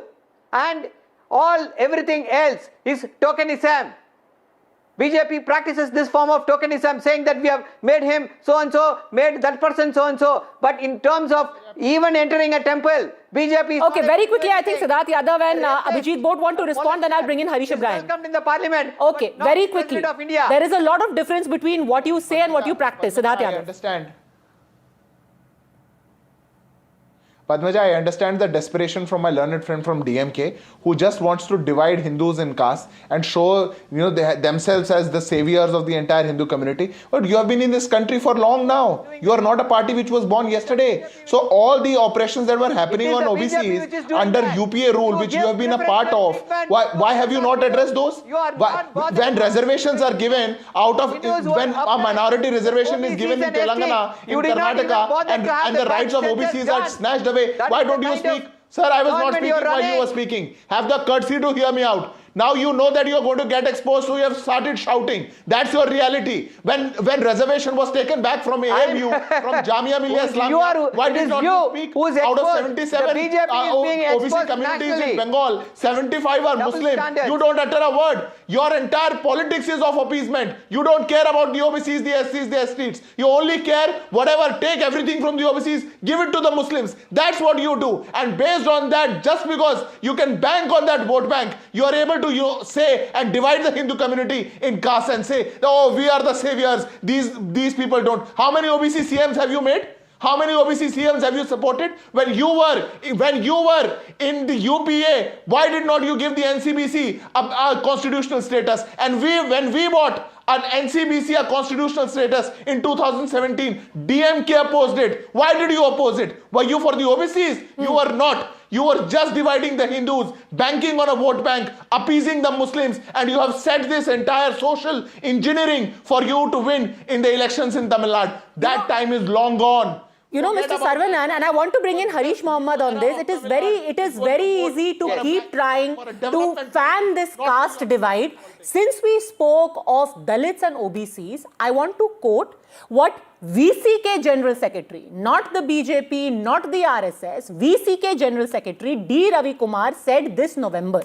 He quoted NCRB data, Harish Mohammed, to point out how the crimes against Dalits in Tamil Nadu have increased year on year. Just to talk about social justice, 1921 crimes committed against SCs in 2023 as against 1377 such crimes in 2021. So almost an increase of 500 per year crimes against Dalits in Tamil Nadu. But coming back now to the original issue, this is not about, whether there is real social justice, who really represents the cause of Hindus. It's just a case of arrogance that now people are reacting to. Even neutral parties, somebody like a Sridhar Vembu, he today said targeting Justice G.R. Swaminathan because a court judgment he issued was unfavorable is a blatant attempt to intimidate judges. We must defeat this. Essentially what you're doing, you are going all out, the DMK is going all out and saying, we will not let you light that lamp. If somebody rules in the favor of Hindus, we are going to go after that person as well. And across castes, people are looking and saying, what's going on? Muslims are not opposing it. Nobody from the Dargah is opposing it. Even the SDPI is not opposing it. But the DMK and the government is opposing it. Why? No one opposing it doesn't mean that 100-year-old process should be stopped, right? Number one. And number two, calling Sridhar Vembu as a neutral, you lost the debate on the first instance itself. Number three, coming to the point Here's of the thing. stone which Anyone who speaks up, you are going to brand them as Sanghi, you are going to brand them as BJP, which is what you've done to Justice Swaminathan, which is what you're doing to Sridhar Vembu. Seconds you have been interrupting. Within 10 seconds you have been interrupting. I've been waiting for 15 minutes. Please have some courtesy to complete. Number 3, getting into the facts, by 1808 to 1809 and 1871, the geometrical survey has conducted there by the British era, and 2 stones have been placed over there, which has been given during the RTI, which has been under the Prime Minister's office. They have stated that the Uchik Pullayar, where the 100-year-old tradition of lighting the lamp has been happening so far, and even on the December 3rd and 4th, after the judgment copy reserved by Mr. GRS, the state government, HRMC, have lighted up the lamp on the traditional 100-year-old pillar. So you can't go ahead and spin the narrative of the BJP. Mr. Ibrahim, it is neither for me to decide nor for you to decide. You can also go ahead and spin the narrative of the DMK, but the fact of the matter is that this issue is currently before the Supreme Court of India. You don't get to decide which orders to follow and which orders to not follow. My point is, the way the government is behaving, it almost seems like they are telling the Hindu community, we will not give you this right. We will not let it happen. There are memes online by the DMK IT cell which pretty much say, we won't allow this to happen. Cope. You can cry and plead all you want. This lamp will not be lit. Right now, it almost seems like an act of showing the Hindu community their place. And that is what could end up uniting people across castes. That is the question I'm asking. You can spin the BJP RSS narrative. The government will follow what it has been followed for 100-year-old years. And 2014 and 2017, the judgment of 1996 has been reserved. That the 100-year-old lamp has been lit on that particular pillar even during this time. When Madam Jayalalitha was there in power by 2014 and 2017, the same ADMK government doesn't allow the same pillar to be lit up. Then how come the DMK government will follow the new rules? Okay, Abhijit Iyer Mitra, is there principally a difference in perception of how politicians from the north, parties in the north, view these traditions and how people in Tamil Nadu view these traditions? For example, what did Karti Chidambaram say today? He said RSS doesn't even know the kind of Hinduism that is practiced in Tamil Nadu. These people are ignorant. They think they can impose their brand of, cowbelt politics on Tamil Nadu, and that is not happening. Is there a basic divide in understanding? Yes and no. Please remember, the people who want to go light that lamp are Tamilians. They are not North Indians. They're not Biharis or UP walas going there and trying to light that lamp, number one. Notice the evasions out here. Very clever. It is the 100-year-old tradition, but it's a 6th century Pandya temple. The Pandyas built it. They don't want to tell you what happened for the last few thousand years. They only want you to focus on the last 100 years. Let's not forget, it was their ally, an IUML MP called Mr. Nawaz, I think his name is, who was caught this January eating beef curry in the dargah, even though the whole temple is considered sacred. He then said, no, I wasn't eating non-veg. Then the videos his own followers put up showed that he was eating beef curry out there. They have desecrated that land, their own ally, their own MP, that they are in alliance with. Jinnah's party, by the way. Imagine the DMK and the Congress are in alliance with Jinnah's party. That is the beauty of it all. So please, give me a break. Sure, there are a lot of things the RSS doesn't get about Tamil Nadu, but on this one, they've nailed it. Harish Ibrahim. That's a joke. RSS and BJP are irrelevant for another century or another 2-3 centuries in Tamil Nadu. Please mark my words, okay? And number 2, coming to the sacrifice which the goats has been sacrificed on the Murugan temple below the Dargah. So these narratives which the BJP and RSS want to spin across to create a divisive nature in Tamil Nadu doesn't work, because as you stated earlier, the sensibility of Tamilian and the Tamilian voters, which is not irrelevant to the BJP, they can try whatever they may sow, but it doesn't work 0.01%. That is the reason they have been getting zero every time and again. right? This is not only for the particular election, even for another 2-3 centuries, the BJP and RSS will be irrelevant parties in Tamil Nadu because they doesn't understand the sensibility which the Tamil people follows. Abhijit, quick rebuttal. We have 13 million, 13 lakh people in Tiruvannamalai. Padmaja, that I remember the last we heard from General Niazi in Dhaka. We shall see. Okay, we shall see. And Tamil Nadu will see it far more better than other North Indian states, right?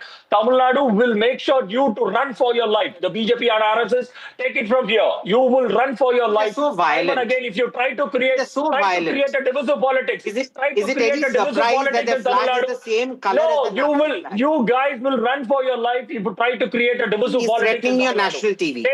You can take it as a threat. Violent jihadi fellow. Politics. Violent jihadi threatening me on national TV. When RSS can do what kind of divisive politics in Tamil Nadu, you take it as a threat or anything. We doesn't care. We doesn't care for your divisive politics. Tamil Nadu don't will care. At least learn to speak English properly. We Dravidian Osama, politics. Okay. Let's put a lid on that. You will never be able to understand the sensibilities, and all the politicians today from Tamil Nadu have said, Siddharth Yadav, you will not make inroads this issue or any other issue because you simply do not understand Tamil Nadu. First of all, Padmaja, I think the kind of statements that are being made from the panelists that are sitting on your show, I think there's a very famous saying in Hindi, bujhta hua diya zyada bhabakta hai. That's what's happening to them. Number two, the people who were getting lathi charged by the police who wished to follow the orders of the Honorable Court, who had the right, who were given that right by the judicial system of our country, those people were Tamilians. Do not forget that. But you know this, the appeasement has gone to so much to your head that you would try and arrest Tamilians, you would try and lathi charge Tamilians, you would dare them, you would kill them, but you would not, digress from the appeasement politics. Once you understand that who are the people who are demanding this, you would get to know. Point number 3, you are speaking of a 100-year tradition. I think Abhijit Iyer Mitra has very rightly put out, you are not speaking before that, just for your own politics. This is a settled issue. When the court heard it, the court heard all aspects, the 1920 civil suit, the 1923 order, the 1931 Privy Council order, the entire hill, except just a small part, was declared a Hindu, was declared for the Hindu temple. This was a settled law. But when the courts even decide that, what is shocking to see that an alliance, a party who speaks for the constitution or who speaks for the democracy can go all out to scare the judiciary and dismantle the judicial system in our country, to even serve impeachment motions just because they don't like the decisions the judiciary is making. Okay, I'll give the final minute to Mr. Saravanan. Intimidation and repression will see a blowback. You will see a fight back, and it's not about the BJP RSS, sir. The ordinary Hindus of Tamil Nadu will react to what you're doing right now. Yeah. See, the ordinary Hindus of the state of Tamil Nadu are benefited by the Dravidian politics. We have 69% reservation for the ordinary Hindus in the state of Tamil Nadu, which any other state does not have. And the ordinary Hindus are benefited by this progressive policies of the Dravidian government. The DMK is the most pro-Hindu party across the country. You cannot compare our pro-Hindu moves. Mr. Saravanan, here's where you may be erring, where you think that a progressive Hindu doesn't care for his religion and doesn't want to worship and doesn't want to light that diya.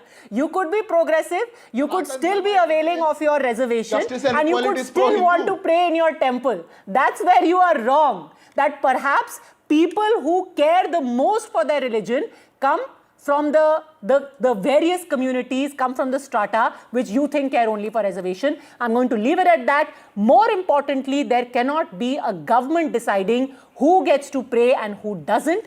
It is before the Supreme Court. Everyone must follow the law, including the government.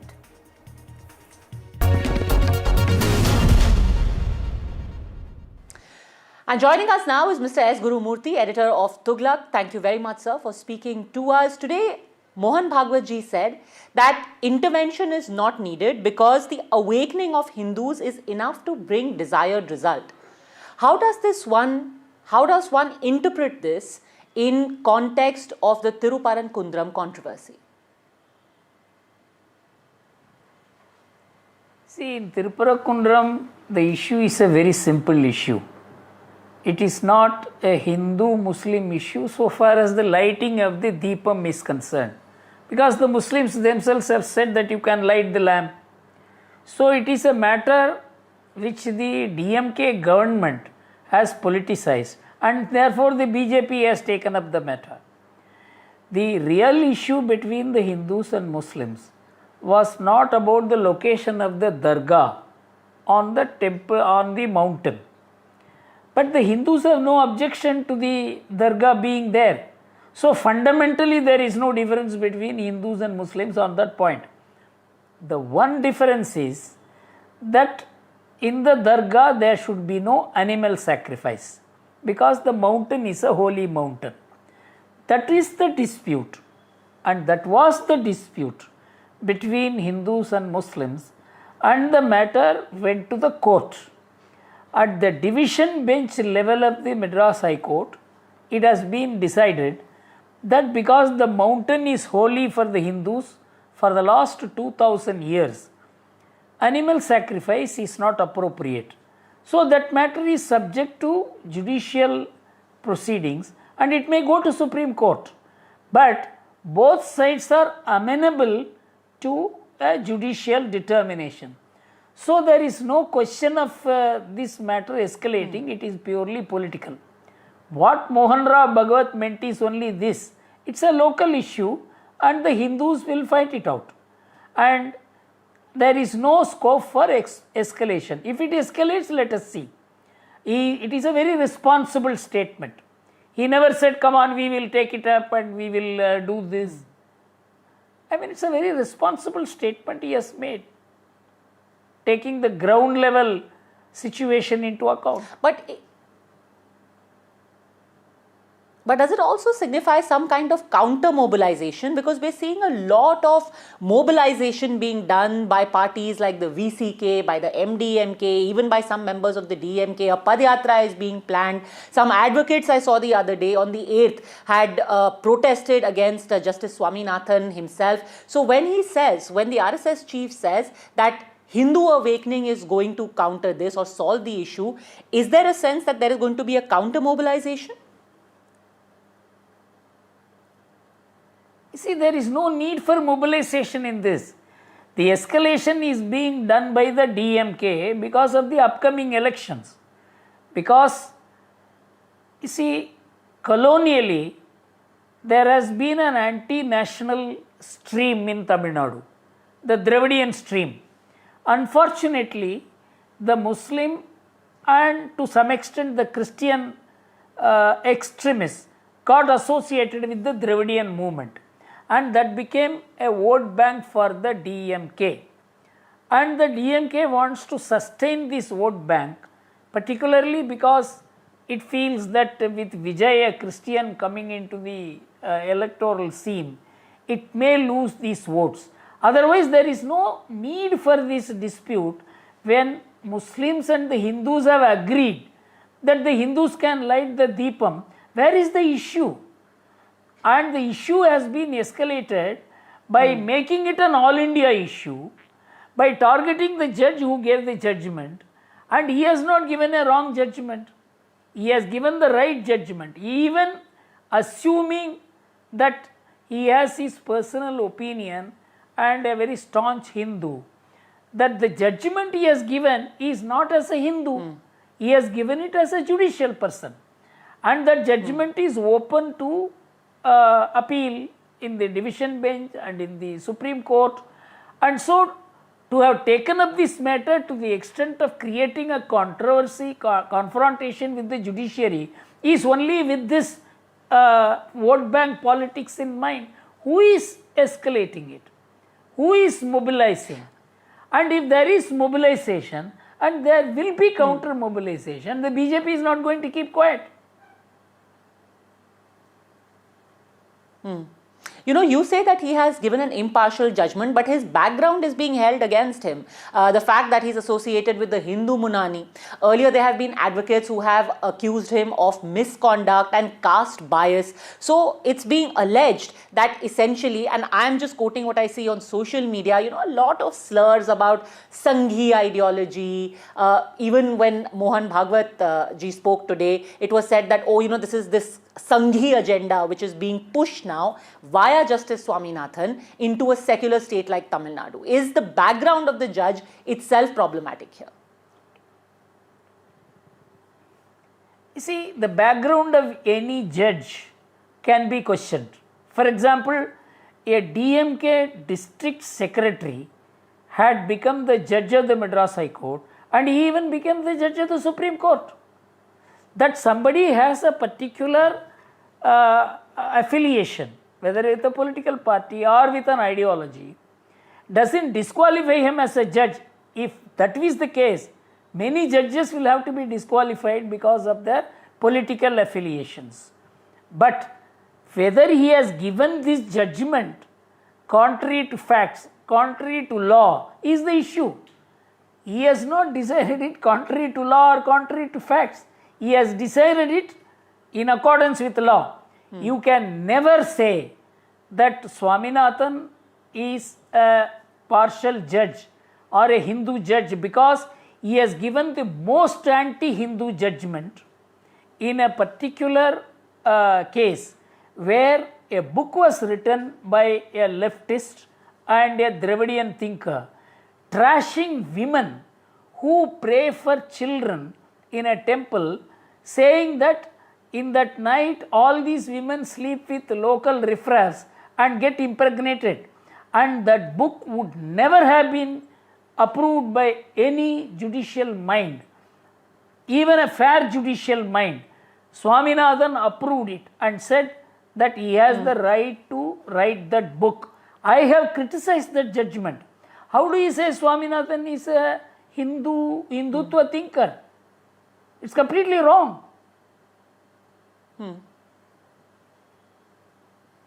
It's quite ironic that, you know, you mention how some anti-Hindu judgments have been given by Justice Swaminathan, and here you have the BJP actually defending him and saying that he should not be bullied or impeachment should be used as...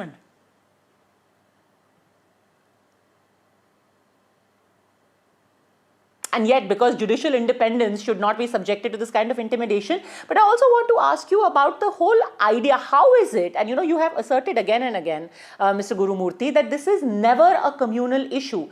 Yet, even today, when the RSS chief has spoken, all the reactions that I saw were again on the same lines.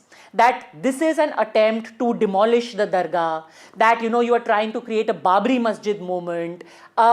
Even some people saying that the Deepatoon itself is only a surveyor's stone. It's nothing more than that. You see, first I will deal with the Deepatoon. Tamil Nadu government itself has published a book in 1981, Archaeology Department, which says two things. That Tirupparankunram temple has a 2000 year history and it figures in the Sangam literature, which is about 2nd to 3rd century AD. So, the antiquity of the temple, antiquity of the mountain is established. Second, Thirumalai Nayakar in 1600 thereabouts established this Deepatoon, and there is an inscription in that Deepatoon according to the Tamil Nadu government book itself, dated 1981, which says only those who have done punyam will be able to light the lamp here. It is there, and there is a Hanuman carving there. Important thing is that book itself mentions that the local people used to light the lamp on Kartikeya Deepam day. This is according to the Tamil Nadu government archaeological department published book itself. Which now the government doesn't accept. Because again, the whole narrative is that either you are going to communalize it or No, you doesn't can look accept for that. The development government in doesn't Tamil Nadu. even know about it. The government doesn't even know about it. That is why they have So sent why is this another set of people to look at that Deepattu. Why do you think, sir, that this communal narrative is being inserted again and again? Because the one word I hear repeated over and over and over and over is Babri. You are doing a Babri in Madurai. You see, if the RSS or the BJP or any Hindu Munnani, they say that this dargah should be removed, then they can say that this is the agenda. They are not saying that. You are saying it. You are actually trying to say that this is what they want to do. They have not said that. In fact, they have only objected to animal sacrifice, which is the only dispute. There is no other dispute with the Muslims, and that is subject to judicial determination. This entire narrative they are creating and using social media and this impeachment motion is to create a pro-minority atmosphere because of the elections which is coming, and they are trying to divide the minorities and the Hindus, and it is not going to do good to Tamil Nadu or to them, because in Tamil Nadu religious feeling is rising and they should not be doing this. They cannot throw a lighted match to a train of gunpowder. What do you mean, sir, when you say that religious feeling is rising in Tamil Nadu? In what way? You see, from 1970s, the attendance in temples used to be few hundreds. Today it is few lakhs. And there is a huge amount of awakening among the people around the temples, and this cuts across all parties. DMK ministers, DMK leaders, Stalin's wife, they are all going around in temples and praying. Tamil Nadu has changed. And if you want to hit the feelings of temple goers and the bhakti feelings they have, this is likely to turn into a tornado. And Murugan is a very, very important deity. It is called Tamil Kadavul. He is a Tamil god. What are you doing? Why are you doing this? And for what? Just for few votes? Creating a dispute which doesn't exist. Making Muslims, poor Muslims, a party to the case where they are not. You are creating a perception it is a Hindu versus Muslim. Show me one Muslim leader in Tamil Nadu who has made a statement that Deepam should not be lit. One Muslim leader. You know, when you talk about this religious feeling rising, the counter to that can be that these same people who are thronging to temples are also giving a clear majority and giving truckloads of votes to the DMK. That's what they argue, that we are actually very different from the rest of the country, because even the Hindus here are secular Hindus, they are Dravidian Hindus, they vote for us. See, unfortunately, the word secular is being very, very trivially used. They are divided on caste basis. It is the caste leadership which decides the votes. This happened in the north also.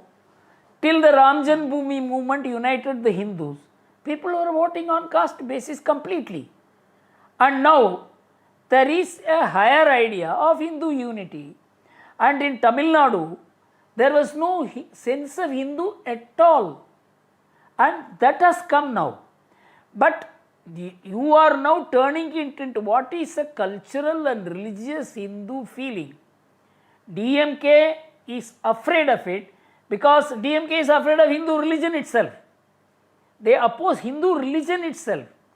And by opposing Hindu religion like this, they are creating a political Hindu atmosphere in Tamil Nadu. They are doing it.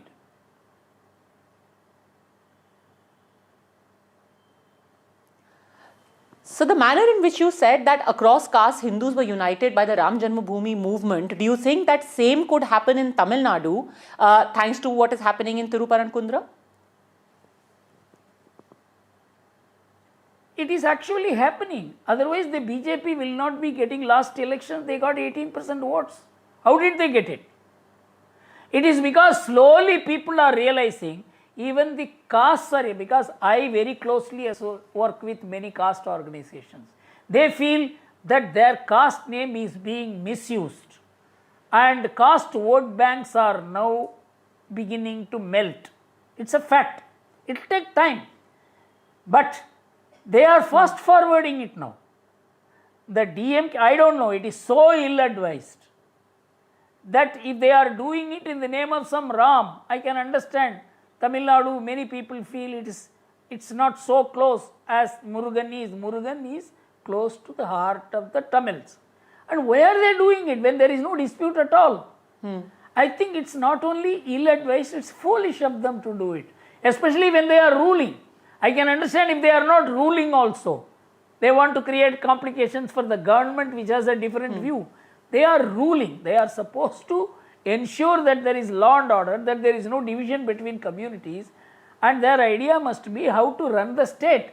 But they don't seem to have that good intention at all, or even a practical idea at all.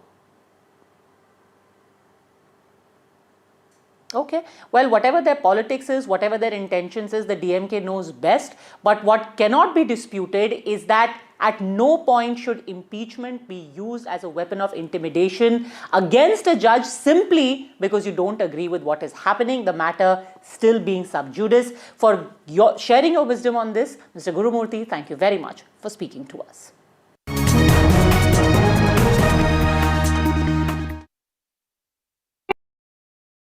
What does Sufism mean to you? Sufism is about love. Higher ideals are more fascinating than normal love song or anything. Talk about Khwaja Mere Khwaja, Kun Faya Kun. It's all about higher ideals. I'm bringing the same spirit to Delhi. So book your tickets from District app. See you, Delhi. They ruled the world. Won 1 billion hearts. Now, meet the champions who made the nation proud. The Indian women's cricket team at the NDTV Indian of the Year. I just feel very privileged in the film industry, an industry that I'm extremely proud of. I'm honored to receive this prestigious award. I feel overwhelmed that the NDTV has chosen me for this very special award. Thank you so very much. This means a lot to me. It's a great honor and a great privilege. Really blessed to get this, and I'm really happy. This is one of the few moments I'm going to be humble, so please record this properly, guys. आज का दिन सबसे पहले जो foot soldiers, जो presiding officers और जो team है उनको सेलिब्रेट करने का है. And the NDTV Indian of the Year Award 2025 goes to NDTV Indian of the Year 2025, 19 December, New Delhi. Ideas, inspiration, impact.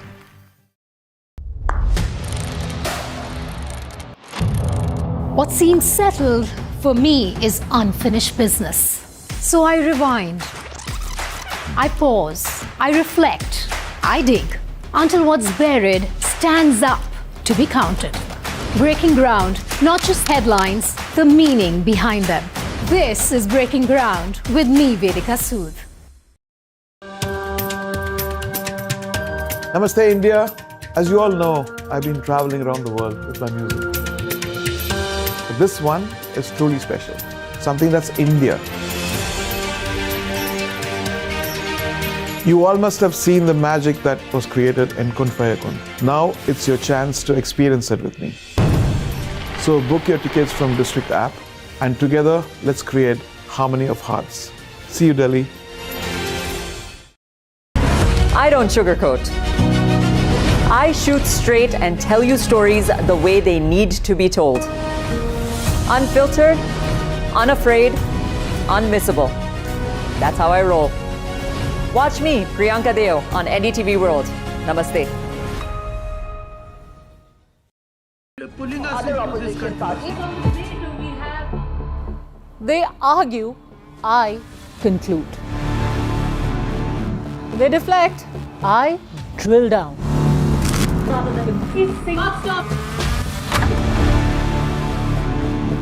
This isn't a free-for-all.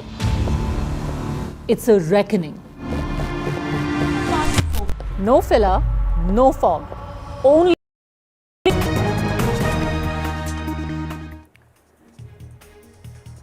Prime Minister Narendra Modi spoke with US President Donald Trump a while ago. The two leaders reviewed progress in India-US comprehensive global strategic partnership. It's important that this call comes at a time when the government has said that trade talks between the two countries are progressing well. Talking about this conversation, Prime Minister Modi said on social media that it was a very warm conversation with focus on trade and defense.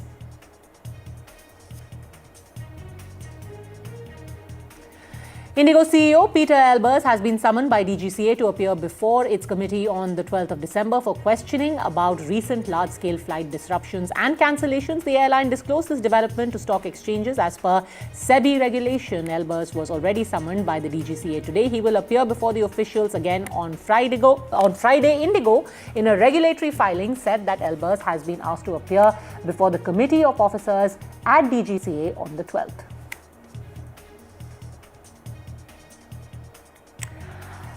The owners of the Goa club where a blaze killed 25 people, the Luthras brothers, facing culpable homicide charges, have been arrested. In Thailand, they were denied bail by a Delhi court, and very soon they will be deported to India from Thailand. During the court hearing, the Luthras brothers claimed that they had a history of booking last-minute flights. They also said that they were not present at the club at the time the fire broke out.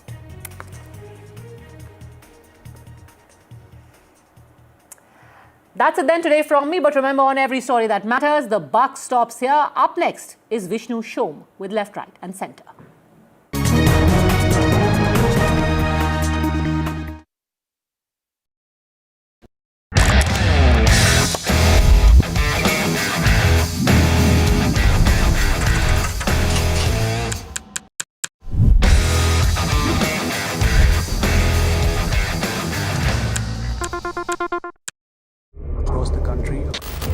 He has tracked the pulse of power from Washington to Korea. Witnessed history being made in global capitals and conflict zones.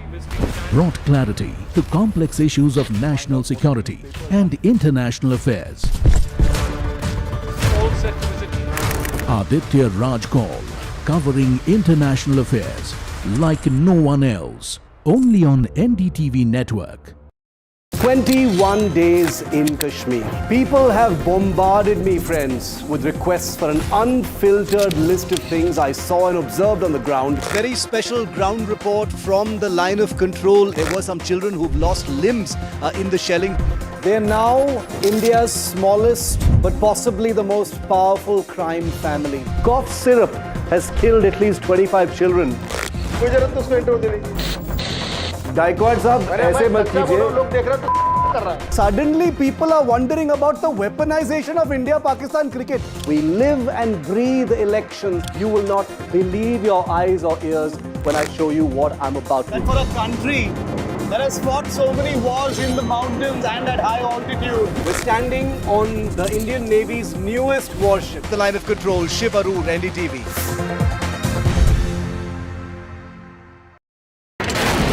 Front lines of Kargil. The fury of Operation Sindhu. So many attacks. The chaos and cries of disaster zones. To fighter jet cockpits.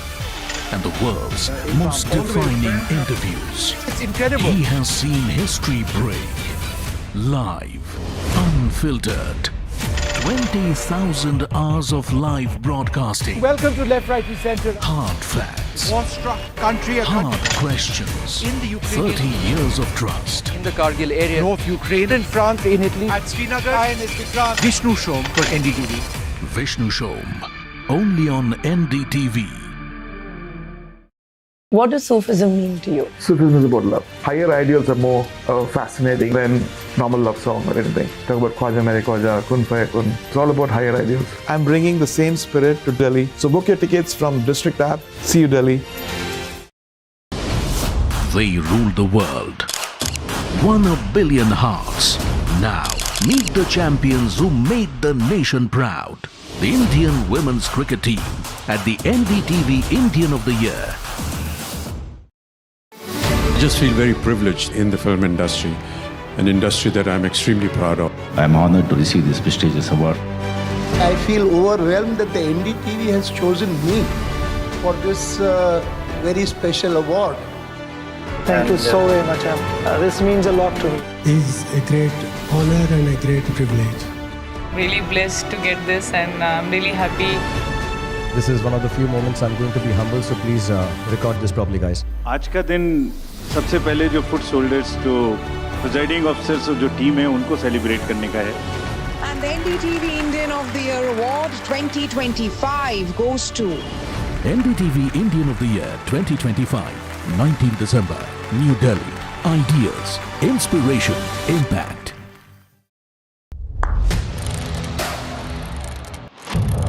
What seems settled for me is unfinished business. So I rewind. I pause. I reflect. I dig until what's buried stands up to be counted. Breaking ground, not just headlines, the meaning behind them. This is Breaking Ground with me, Vedika Sood. Namaste, India. As you all know, I've been traveling around the world with my music. But this one is truly special. Something that's India. You all must have seen the magic that was created in Kun Fayakun. Now it's your chance to experience it with me. So book your tickets from District app, and together let's create harmony of hearts. See you, Delhi. I don't sugarcoat. I shoot straight and tell you stories the way they need to be told. Unfiltered, unafraid, unmissable. That's how I roll. Watch me, Priyanka Deo, on NDTV World. Namaste.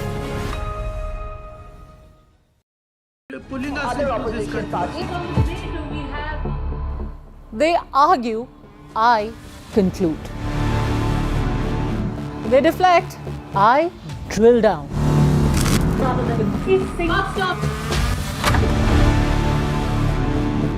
This isn't a free-for-all. It's a reckoning. No filler, no fog. Only the facts and where they lead. Every night at 9, the case closes because the buck stops here.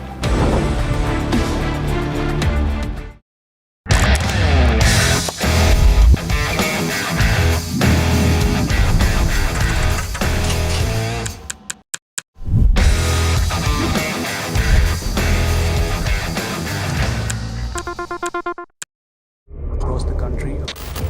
He has tracked the pulse of power from Washington to Korea. Witnessed history being made in global capitals and conflict zones. Brought clarity to complex issues of national security and international affairs. Aditya Raj Kaul, covering international affairs like no one else. Only on NDTV network. 21 days in Kashmir. People have bombarded me, friends, with requests for an unfiltered list of things I saw and observed on the ground. Very special ground report from the line of control. There were some children who've lost limbs in the shelling. They are now India's smallest but possibly the most powerful crime family. Cough syrup has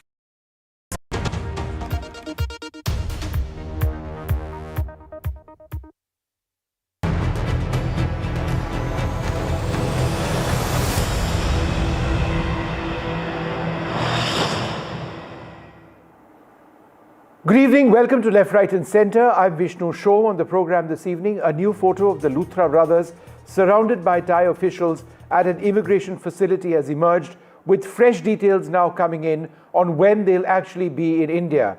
In the next 1 minute or so, we'll bring you those details. But first, the two were detained from their hotel room in Thailand following a request from India. They are being taken to Bangkok tomorrow morning for legal formalities, and they are being handed over to Indian authorities. Saurabh and Gaurav Luthra are wanted in India in connection with the fire tragedy that resulted in the death of 25 people at a nightclub that they own in Goa.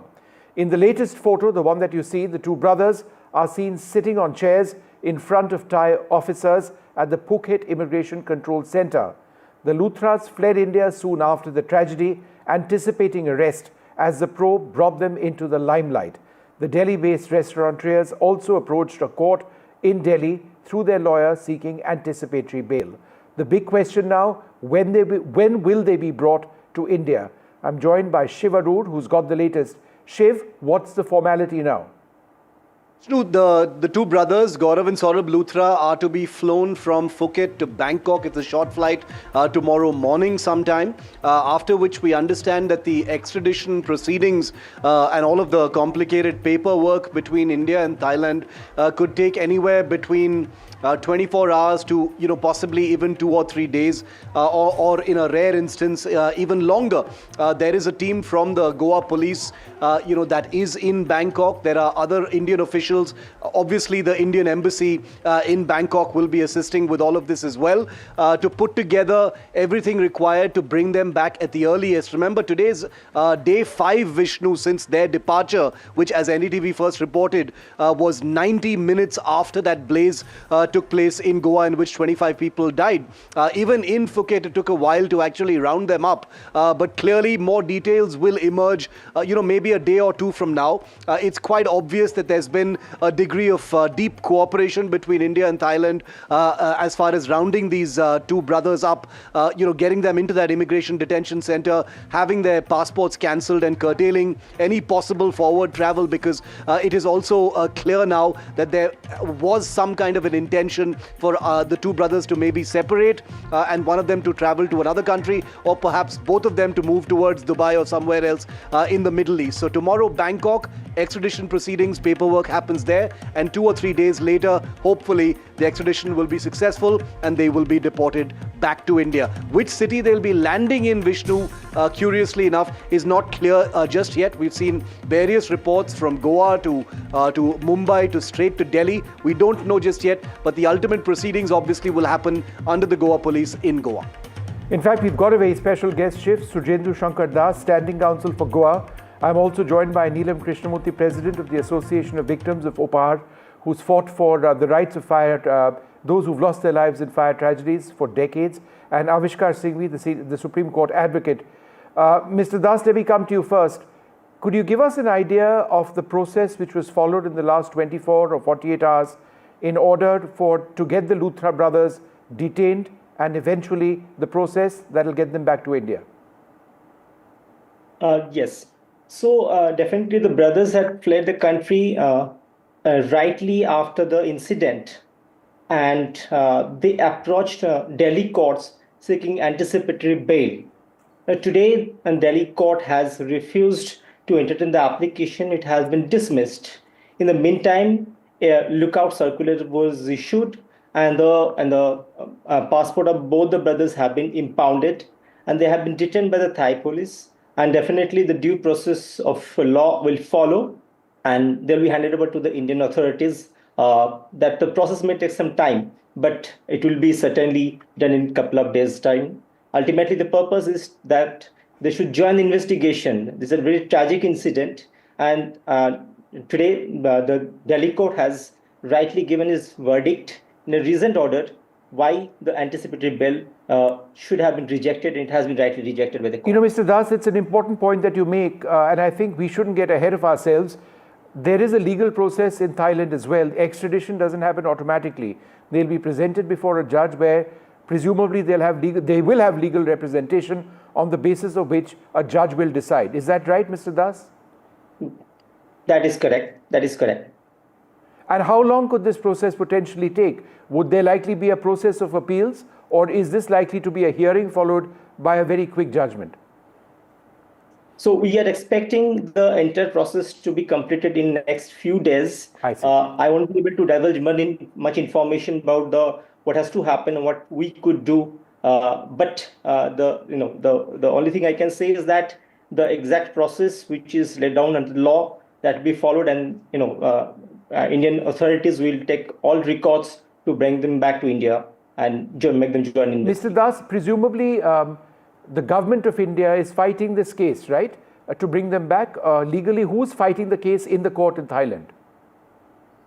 Yes, of course, it's government of India and with the assistance of the state government. Right. And you've got local lawyers making your case, right? That's correct. That's correct. And so it's a couple of days and you're confident, obviously, the evidence seems overwhelming. But Mr. Das, to the argument which these people have made in the Delhi court as well, which has been rejected, internationally the argument that they weren't present at the time, that they do not manage the minute-by-minute running of the facility, right? Do you believe that in a court of law in Thailand, based on their laws, there may be some merit that the judge may see in that argument? Well, so that's a very subjective question, and it will depend on the plea they take in the court of law. And of course, it can be a conclusive decision, like it's on the basis of information. It's very prima facie view. So, and everything's subject to the further investigation. So, at this stage, what I would say is that the only question is that what is the process to be followed to bring them back to India. So, to that extent, I can say that Indian authorities, both state government and Union of India, will take all records to complete the process as soon as possible. Mr. Das, to the best of your knowledge, was it difficult or easy to actually get them detained and arrested in Thailand? Were they trying to evade the police, or how exactly were they caught? There, I won't have any personal information about the process that was being followed to detain them. But we came to know through media only, and then thereafter we have some official communication that they have been detained. So I won't be able to divulge any further information on this aspect. Mr. Singhvi, I'm just trying to understand. There was an Interpol notice as well. There was a blue corner notice, which, as I understand it, becomes a red corner notice once an individual is detained. That's one part of the law or the process which could have been followed. Then, of course, India and Thailand have an extradition treaty. It's a fairly robust treaty. Do you believe that between the two of them, these men really didn't have much of a chance in escaping? It was almost certain it was just a matter of time before they're brought back? Well, as you rightly said, that there's an extradition process which is in place, and even though there is a treaty, there are some preconditions which have to be met before an extradition can actually take place. And the person who's being extradited has a right to challenge his extradition on certain very narrow ground of reasons before the court of law, appropriate court of law. So it's a very nascent stage. It's difficult to predict what grounds they will take. And like Surjendu said, that some of the grounds that may be available to them will depend on the investigation, and it will be subject to the investigation. No, but I'm just trying to understand if there is a passport cancellation, and that's something that India has done, right? We've moved and we've had their passports cancelled. If their passports are cancelled, then therefore they are illegally in Thailand. Does that not potentially strengthen India's case in bringing them back? I think closer, there's a faster? distinction. Yes, so there's a distinction between deportation and extradition, and we would need to see what channel the government of India takes to get them back. I also wanted to say that it's a very tragic moment for the nation, and it's inconsolable, and the kind of lives lost in this is extremely sad, and my condolences go out to everyone. But as far as this case is concerned, of course the trial will bring that out at the appropriate stage. But whether the charges are sustained under 304 or 304 Part A, I mean, this is the old IPC. That will be the main question that will have to be looked at. And for the benefit of our viewers, 304 pertains to what specifically? Is culpable homicide not amounting to murder, which carries a sentence of 10 years. And 304 Part A is a minimal sentence of about 2 years. So I think that is what is death by negligence. And in a lot of these cases, which we have seen, depending on the level of procedural non-compliance and the level of actual lapses, as you call them, procedural lapses in terms of complete negligent action, the degree of that, I think over time during the trial, it will be proven whether it's a case of actually culpable homicide not amounting to murder, or is it just a case of death by negligence. So those are vastly different offenses, and the conviction is also vastly different. And I think that's the main question that the courts will have to decide ultimately. Bail, of course, at the time of bail, none of these things are really deliberated. It's only the triple test at the moment. But and the other point that I wanted to make was with regard to the fact that it exposes a deep rot in the system with regard to the lack of compliances, and it highlights how many clubs and restaurants and all these outfits are running all over Delhi, Goa. You're quite right. Now hold that thought, because that's going to be the second part of my conversation, the larger issues. I'm just trying to deal with two very fine lawyers at the legal points. But Neelam Krishnamurthy is not a lawyer, but believe me, she studied the law so closely when it comes to the issues of culpable homicide versus negligence 304 and 304A in fighting a case that got Gopal and Sushil Ansal, the owners of the Opar Theatre, into jail. She won one of the biggest victories. And ma'am, what is your view about culpable homicide not amounting to murder in this case, and 304A, which is negligence? How do you see it applying to this particular case, Mrs. Krishnamurthy? Actually, it's a fit case for 304 Part 2, that is culpable homicide not amounting to murder. But although even the Goa police has booked him under culpable homicide, but unfortunately, I'll be very honest to you, I don't think it's going to stand in the court, because I know the lawyers very well. They're all going to cite the Opar fire tragedy case. In the Opar fire tragedy case, the Ansals were convicted in 304A. That was my biggest, this against the system. Although we had moved for the enhancement of the charges from 304A to 304 Part 2. But since the CBI had filed a charge sheet in 304A, the court did not agree. Similarly, in the High Court did not take up plea of changing the sentence. And the Supreme Court ultimately in 304A allowed them to walk free. After 20 years, they convicted them. These Luthra brothers must be in the 50s now.